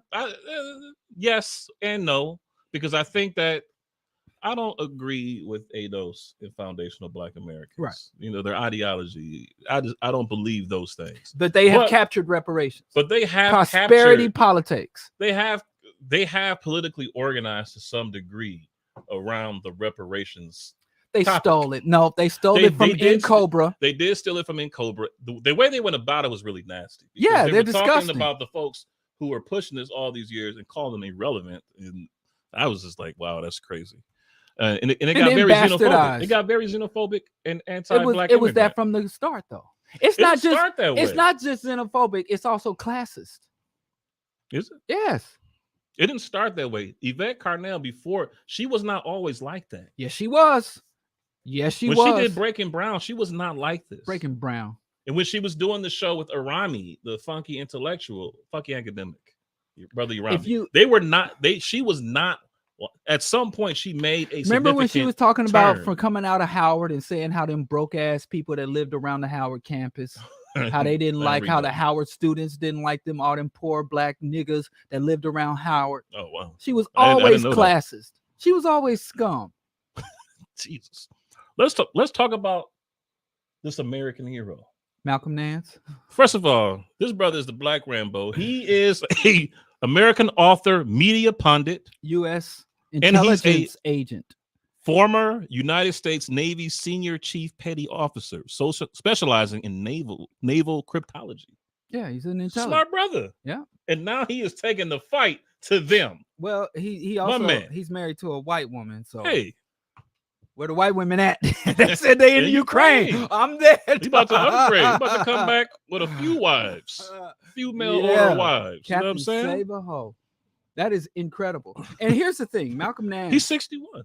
Yeah. Who wants a 61-year-old I was actually guy with a gun in had Ukraine? Matt, here's the thing about Malcolm Nance. Yeah. During the Trump administration, he was one of the top investigators, like exposing all the corruption of the Trump administration. That's great. And I actually had respect for him because, he went line by line on the what's the Mueller report? What was that?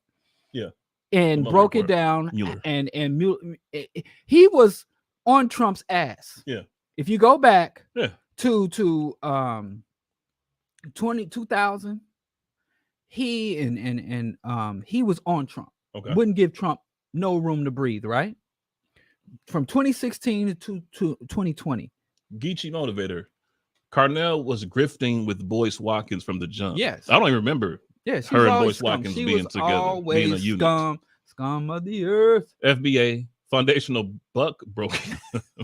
So Malcolm Nance, I actually respected Malcolm Nance in terms of his tenacious and aggressive. Yeah, he's aggressive. Journalist.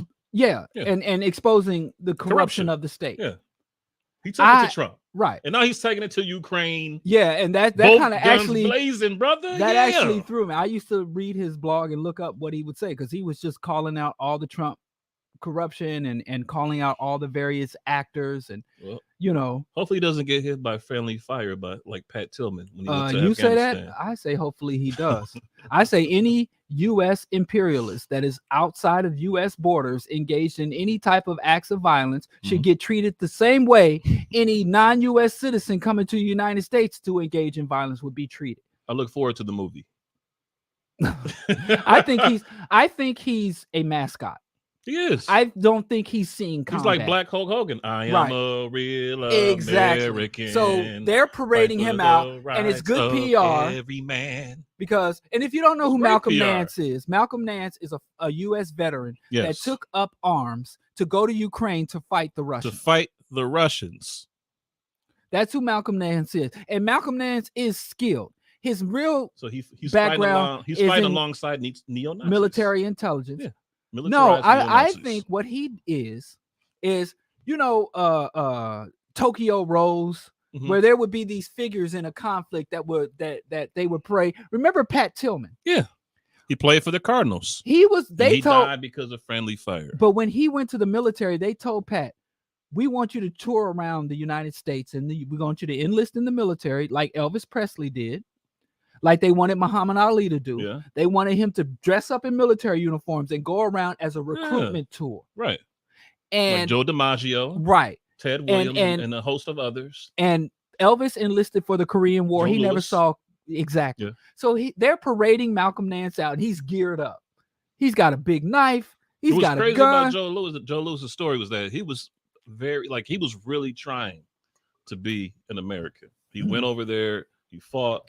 He did the boxing exhibitions, and they chased that dude about his tax debt until the day he died. They didn't give him any relief for all of the sacrifices he thought that he was making in deference to this country. Yeah. Good. So anyway, he's a mascot. Hey. Look at the smile on this Yeah. this beauty. So every war, they say I can't remember who said it, but I learned this like my freshman year in political science. Truth is the first casualty of war. So Malcolm Nance is over there in front of cameras talking about this is an existential threat. I don't think he's seeing combat. I don't think he got any smoke. It's 61-year-old man with a backpack, and even though he's a vet, I'm not following that brother. I will follow. He's going first. You going first, brother. Operation Human Shield.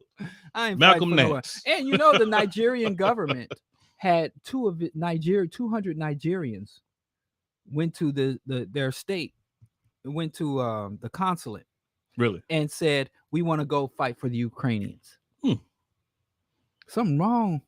Menticide. Well, the foundational non-buck broken Americans, they have stated the fact that if America can give Ukraine $30 billion for aid, where is our reparations? That's political education, brother. Is it though? Just asking questions. Is it that though? Are slightly intelligent. Here's the thing about reparations, which I even talked to Cobra.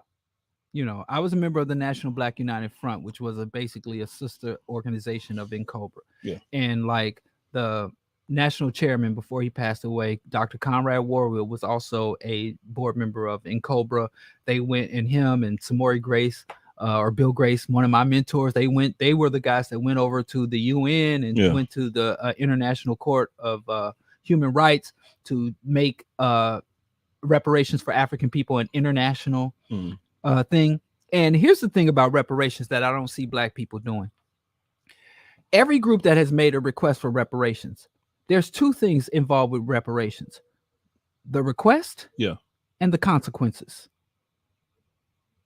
The request and the consequences. And I said this to the Cobra. They actually wanted me to be one of the chair of the local Cobra chapter. Yeah, and they rescinded the request. Did you take that as a badge of honor when they rescinded the request? No. Were your feelings? I just more time to play video games for me. Less time to work. Yeah. And I don't believe people are like, you should be a Black leader, all this. I don't believe in self-appointed leadership. Why not? Huh? Why not? Because that's demagoguery. Anybody who appoints themselves, I'm a leader. So anybody is like, why don't you lead it? What if you just start doing the work? Like, I do the work. I don't make any proclamations. I stay doing the work. I stay you're a leader then. You are a Black leader. Not what. Oh my God. You're a Black leader. If you're doing the work, you don't want to accept the fact that you're one of God's anointed and you're a Black leader. Yeah, you're right. You don't want to. You got that 100. You don't want to accept it. You hit the nail on the head. But anyway, there's the request. And there's the consequences. Right. We should well be into the consequence phase of reparations. Yes. Under duress, we should be thinking about the consequences of receiving more money and land. What?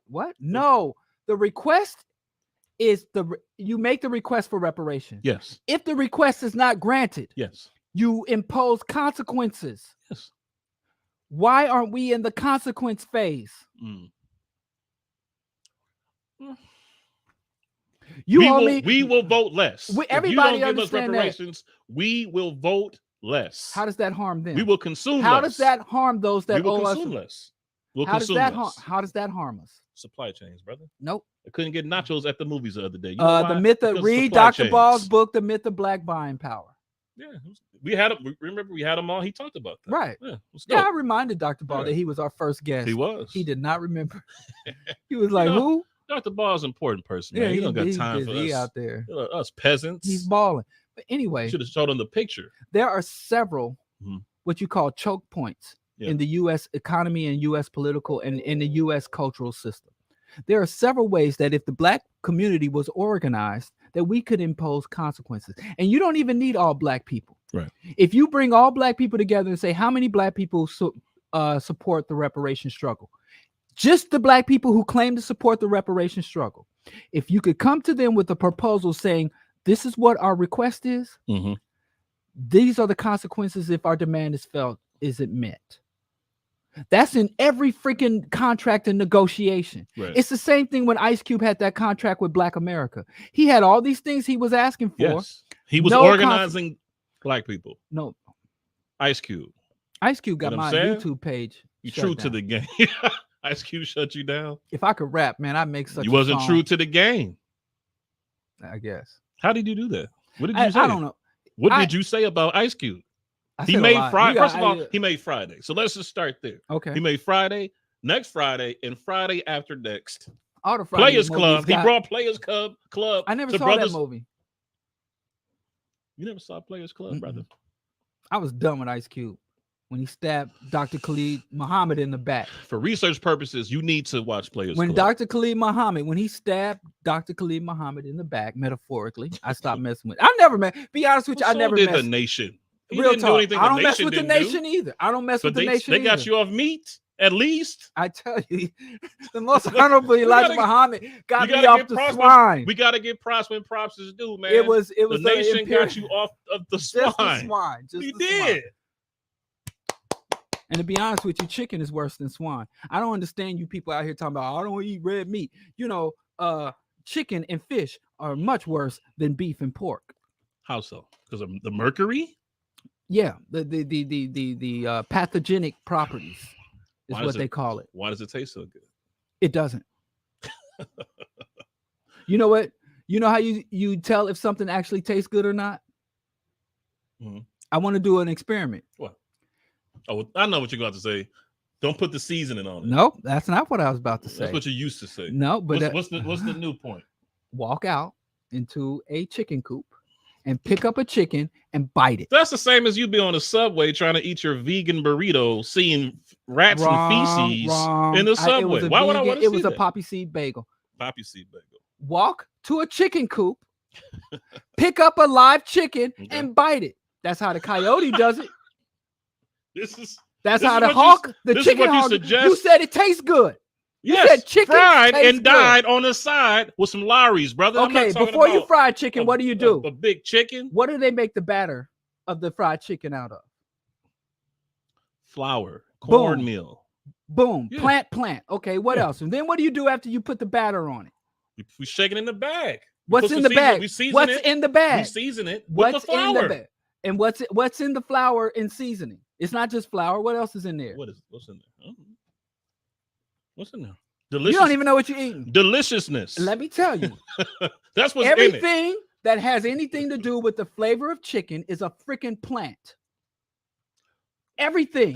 Plants are great. I'm not anti-plant. So you don't like how chicken tastes. Because I like the properties of plants on them. I love how vegetables taste. And you take me to a garden or a farm anywhere, organic, farm or garden anywhere. So you're saying, and you show me a sprout, a Brussels sprout. You show me a leaf of kale. You show me an apple right off the tree, a peach right off the tree. You give me a basil leaf right off the plant, and I'll bite it. Got it. Because I like the taste. I like the taste. So the true go get you a chicken. The true test of liking meat, is eating raw, walk into the pasture and meat. Bite that Just cow right on the ass. Off the cow's ass and be bite like, the cow on the delicious. ass. Bite through the hide and everything. That's how the lion does it. What about a rare steak? Can you get away with a rare steak? Nope. I like vegetables. You're impossible, brother. I like vegetables, fruits, and herbs. You even give me a bean, I'll let you soak it. Because I can't eat a straight bean, but I'll let you soak the chicken. Put the chicken in some distilled water for an hour, and then take the chicken out and bite the shit out of it with nothing else. You do not like how meat tastes. Exactly. You want me to die? Exactly. Because that's not food for you. Please. You are not Foundational an Bug Broken American. That name is hilarious. Please, vegans are always trying to make vegan versions of non-vegan food. Yeah, which is true. Yes. To go back to what's a vegan version of non-vegan food? Vegan chicken wings, vegan bacon, which is tempeh bacon, which is not real bacon. Okay. Vegan ribs. Yes. There's all type of vegan meat substitutes. Absolutely. And they all taste like baby diapers. I don't know what the point of that is. What is the point of that? You know what? I just had this thought. We can come right back. You don't like how meat tastes. You ain't a real. You're not a real omnivore. I thought that the black first conversation was done after Obama.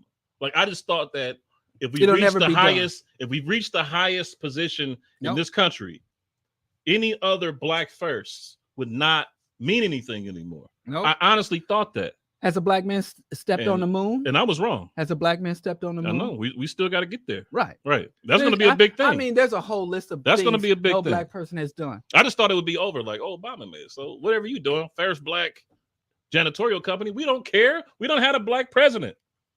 But it continues on. And we've had, continues on. But some people say he's not black. He's biracial.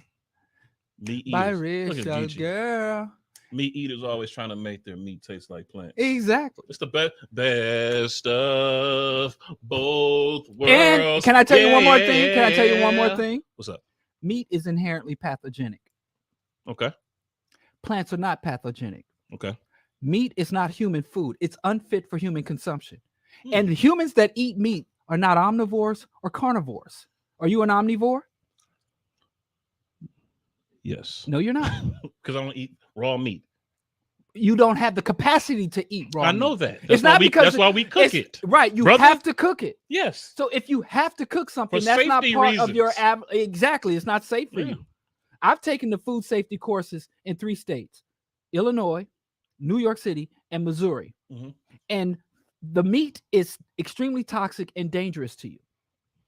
Foodborne illnesses is like in the top 5 causes of disease. Right. So meat is all pathogenic. These things are true. It's destructive to ecosystem. Mm-hmm. Humans in their relationship to meat consumption are parasites. You're not an omnivore. You're not a carnivore. You are a parasite. As a vegan for 3 months and a vegetarian for over 23 years, that vegan versions of non-vegan food stuff is for people we date. Yeah, pasta with tomatoes. But I don't care. I'll go buy those little baggies of vegan meat-free chicken nuggets. I don't give a damn. I don't have to prove anything to you. Was like, Dr. Mingo was she vegan when she met you, or did you convert her to the dark side? I have to tell her mama, I didn't do this to your daughter. She did it to herself. Her mother said that's what her mama said. You look at you and did my baby. You, you put it on her. You put it on her. And I told you made her a portobello burger, and it was a wrap. We were dating in New York City, right? We were dating in New York City, and she's like, I'm going home. So she packed her bags and went to visit her mom. I'm going to go see my mama and my daddy. Mm-hmm. I said, Erica, don't go there telling them you don't eat meat. Don't go there saying none of that, because it's going to all come back on me.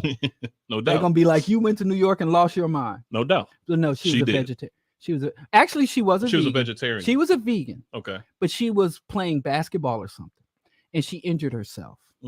And she went to the doctor or something, and they also found out that she had slight anemia. And so she told her family physician, this is when she was, before I met her. Okay. She told her family physician, well, I'm vegan or whatever.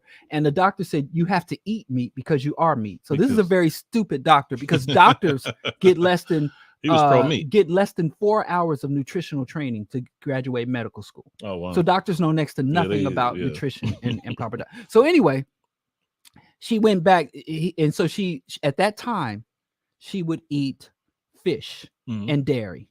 So she didn't eat chicken. When I met her, she didn't eat chicken, beef, or the swine. Okay. But she ate fish and dairy because the doctor said that she was harming herself by not doing so, especially since she was playing basketball and all that. And so she looks like she got a mean post-up game. I tell our kids all the time. They play 101 for your heart? No. Like Love and Basketball? No, that's corny. I never seen that movie. Brother. I don't see anything all black people are doing. What do you watch for date night? I don't do nothing all black people do. I do omnivores. Like what are you watching on date night? You know what I'm watching? What? What's good? What I just finished rom-coms? watching? Pan-African rom-coms. Grand Crew. I watched Grand Crew. That was good. I like Grand Crew. You know what the greatest masterpiece of television? What? Southside. I never watched it. Oh, masterpiece. I watched Southside. I watched Grand Crew. I just watched the Batman movie. Well, I slept through it. I liked it. It was good, but I didn't like how they did the Riddler. Why not? Because I read the comics. Killer. I've been reading. They give us some creative liberties to experiment with the Riddler is a thief. He's not a murderer. He's not out for some long con or long. The Riddler is basically an elaborate thief. He's like Ocean's 11, coming up with these elaborate scams to get money, and they turned him into a murderous madman. Have you ever seen Love Jones? No. Brown Sugar.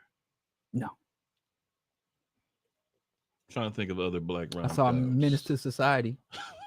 Boys in the Hood. That was a rom-com. Was that a rom-com? Yeah, Jada Pinkett. She was not in Menace to Society. You talking about? Was. No, she was not. She was it. Oh she was in there. I forgot. Thank you. I was about to blow up your spot. She was in there. I forgot about that.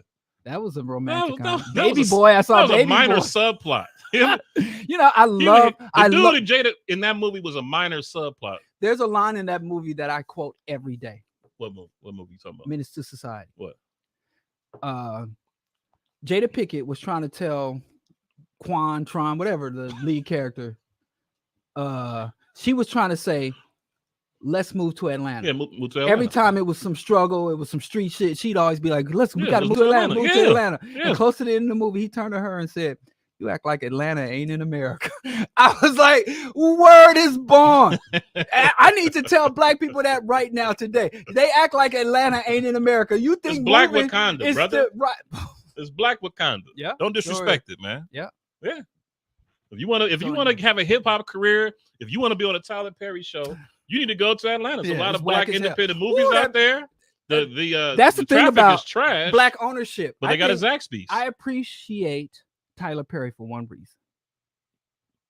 Tyler Perry showed that black ownership, yes, under capitalism is just as shitty, if not worse, than white ownership under capitalism. What show is that? What he did to Coming to America 2. I never watched it. I was just man. I'm not doing it. I'm like, give it back to the white boys. Get that movie back to Steven Zemeckis.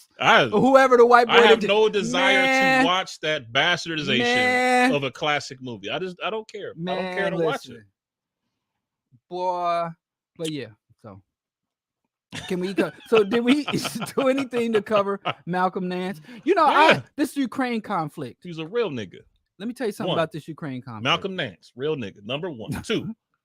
But Warrior of America. Can I tell y'all something? Tinfoil hat conspiratorial. What's the conspiracy? I'm gonna break it down. It's gonna be real quick. Okay. United States went to Vietnam, fought for just under a decade, a failed war. It was a failed invasion, failed occupation, guerrilla warfare ran them out. Yeah. Right after that, United States goaded and provoked Russia, the USSR at the time, to invade and attack Afghanistan. As a retaliation for them aiding the Vietnam. See, the Viet Cong were getting instruction, logistics, and weapons and funding from the USSR. Got it. It was a proxy war. Proxy war, yeah. And so after that, the United States created a proxy war between Afghanistan and the USSR. And they were sending weapons. There was a whole movie with Tom Hanks. You saw that talked about that. Yeah, but not Brown Sugar. Right. And then, it was a political movie. I watch political movies. I like politics. So you watch Head of State with Chris Rock. That's political movie. It was horrible. But I like Bernie Mac. Shout out to Bernie Mac. I liked it because of Bernie Mac. I liked it because of Bernie Mac saved that movie. He should have been the star. So if Love Jones had some sort of political undertones, you would have watched it. I was in the poetry scene at the time. Yeah. With the Vibe. I wasn't with them, but remember the Vibe Chameleons, Boom Poetic? Yeah. I was known as propaganda, the people's self-appointed propagandists. Oh, you should have heard my poetry. It was so toxic. I was Umar. Do you have any old poems that you could recite on the show? I'll bring my book. Bring your book, man. But it's a lot of misogynistic, black nationalist, homophobic poetry. Yeah. Alpha male ideology. Yeah. So I was like a militant madman. So anyway, I was Umar before Umar was Umar. Before Umar knew he was an Umar. You gave him a style to run with. Yeah. You know what I'm saying? He said you made it a hot line. I made it a hot song, brother. If he's the Prince of Pan-Africanism, you're the king. I'm the king. You're the king. You probably had a school. So if you want to hear some reactionary, regressive black nationalist poetry, because that's what I wrote. But I promise you, I'll bring it next week and I'll read one. You pick it. Can you send it to me ahead of time? No. Man, I gotta pick the best one though. I bring you a copy of the book. There you go. I got all of them. I never sold. If I get 20 minutes before the show, I'm gonna go through them. I'm so embarrassed. Can we light incense in here? I'll give you the poetry. You can read the book. I would love that. Okay. I would love that. And I had a partner named Conspiracy. I was propaganda. He was you were conspiracy. propaganda. So you guys like a dynamic duo. Yeah. Nice. I don't talk. How to long him did your anymore. black nationalist phase last? To my late 20s. Mine's lasted about 1 to 2 years. No, I was like between 14 to 24. It was bad, man. It had a grip on you. I just wanted to bring this. Yeah, I was just angry, and it has a lot of for the age period that you find it, the propaganda speaks to you. Yeah. So it was like, then you realize how inherently conservative it is. Yeah, like, reactionary as hell. And I realized that I was attracted to that because of my Judeo-Christian indoctrination. No doubt. So, and meeting my wife and having kids, I calmed down and matured. So you watch Bullworth, I Manifesto. Yeah, it was whack. I Manifesto, I was gonna ask him the same thing. Yeah, I saw Bull. It was whack as hell. Wasn't that with Ghetto Superstar? Wasn't that the song? I love that song though. Ghetto Superstar. The album was horrible. But Maya, I always, I root for the underdog. So in the Fugees, Pras was my favorite Fuji because I root for the underdog. I got love for the underdog. You might be the only self-admitted Pras fan in the galaxy. I'm not a fan. I don't like the him no country, more. the galaxy, the universe. He illegally funded like $1 million to the Obama campaign. Pras did? Yeah, he a weirdo. They try to lock his ass up for that. I just remember when Wyclef Jean ran for president of Haiti, and there was some big corruption scandal. Yeah, he was around it. Yeah, you were a Pras. Come on, bro. You can't be out here. Any underdog. You can't just be out here with the bad underdogs. What did Pras do to deserve your support? Underdog. He never spit a hot rhyme in his life. Yeah, but if you listen to the skits, he did the funny, like the interludes on the album. Yeah, they used to have interludes. He a Pras fan because of the skits. You're a Haitian. Why you diss me like that for? Like he did the best skits. Nigga can't rap, dog. But that's right, like, remember Magoo from Timbaland and Magoo? Remember Magoo? No, and Pras is on the same level of worst rapper with Magoo. Come on, brother. No, he was not. No, he came and go Joshua listen Bishop to being a Pras fan. The problem crazy. is y'all don't know about Translator Crew, Blunted on Reality. Raise your hand if you heard Blunted on Reality. Did you hear Blunted on Reality? No, brother. Do you know the score wasn't the Fugees' first album?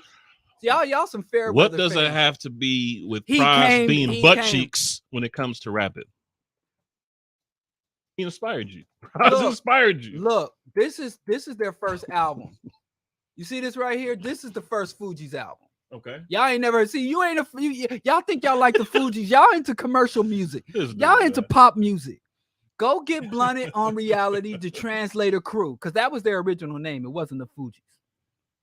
They were Translator Crew. Black people are fleeing. And you see the three-headed Bill Clinton baby on there. What?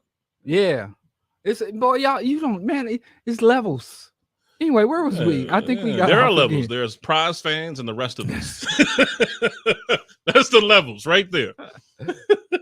So, I didn't finish my thing. What's up?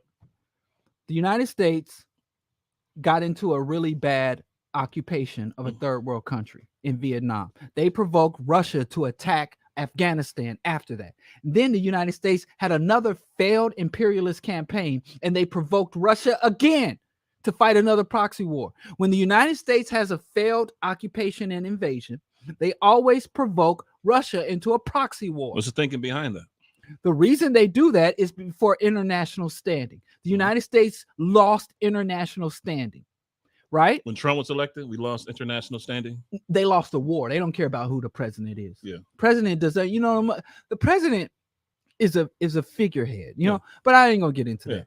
But the United States you got soft power and hard power. No doubt. So the United States loses a war, that's hard power, and then they lose their credibility internationally. Mm-hmm. So the United States needs a boogeyman and an underdog to get behind as a champion of democracy. So the United States went and overthrew a government, and then people are like, "Oh, you're the champion of democracy." So it's all politics. The United States provoked that war, just like they did when Russia invaded Afghanistan. Ooh. I finished it. And so it's the same thing. They literally, history is repeating itself, and everybody's doing the same thing. When the United States when Russia invaded Afghanistan, Ronald Reagan was like, these are freedom fighters defending democracy. And then after they beat off the Russians, they created one of the most regressive, reactionary governments the world has ever seen. And now the same thing is going to happen when Russia is driven out of Ukraine. Ukraine is going to be a nest of Nazi and regression and repression.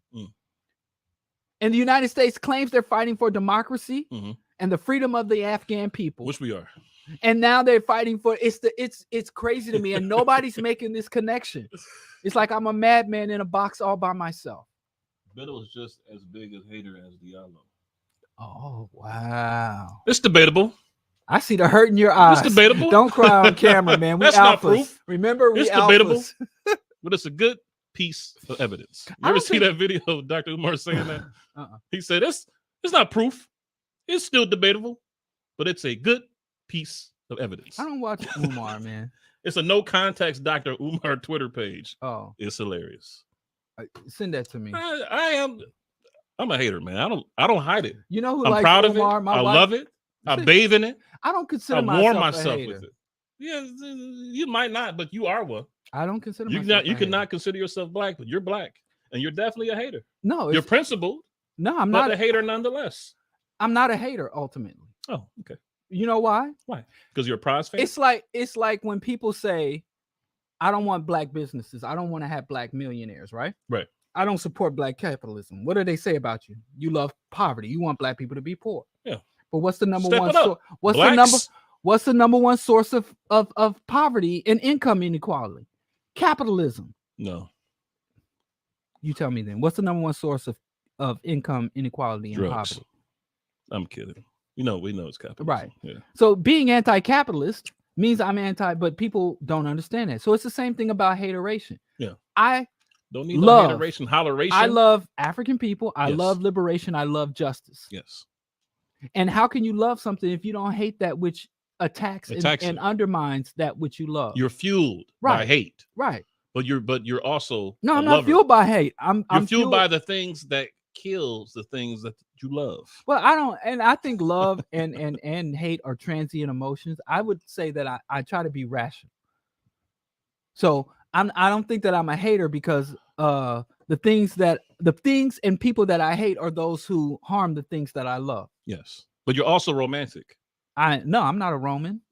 I'm an African. Why have you not watched Love Jones?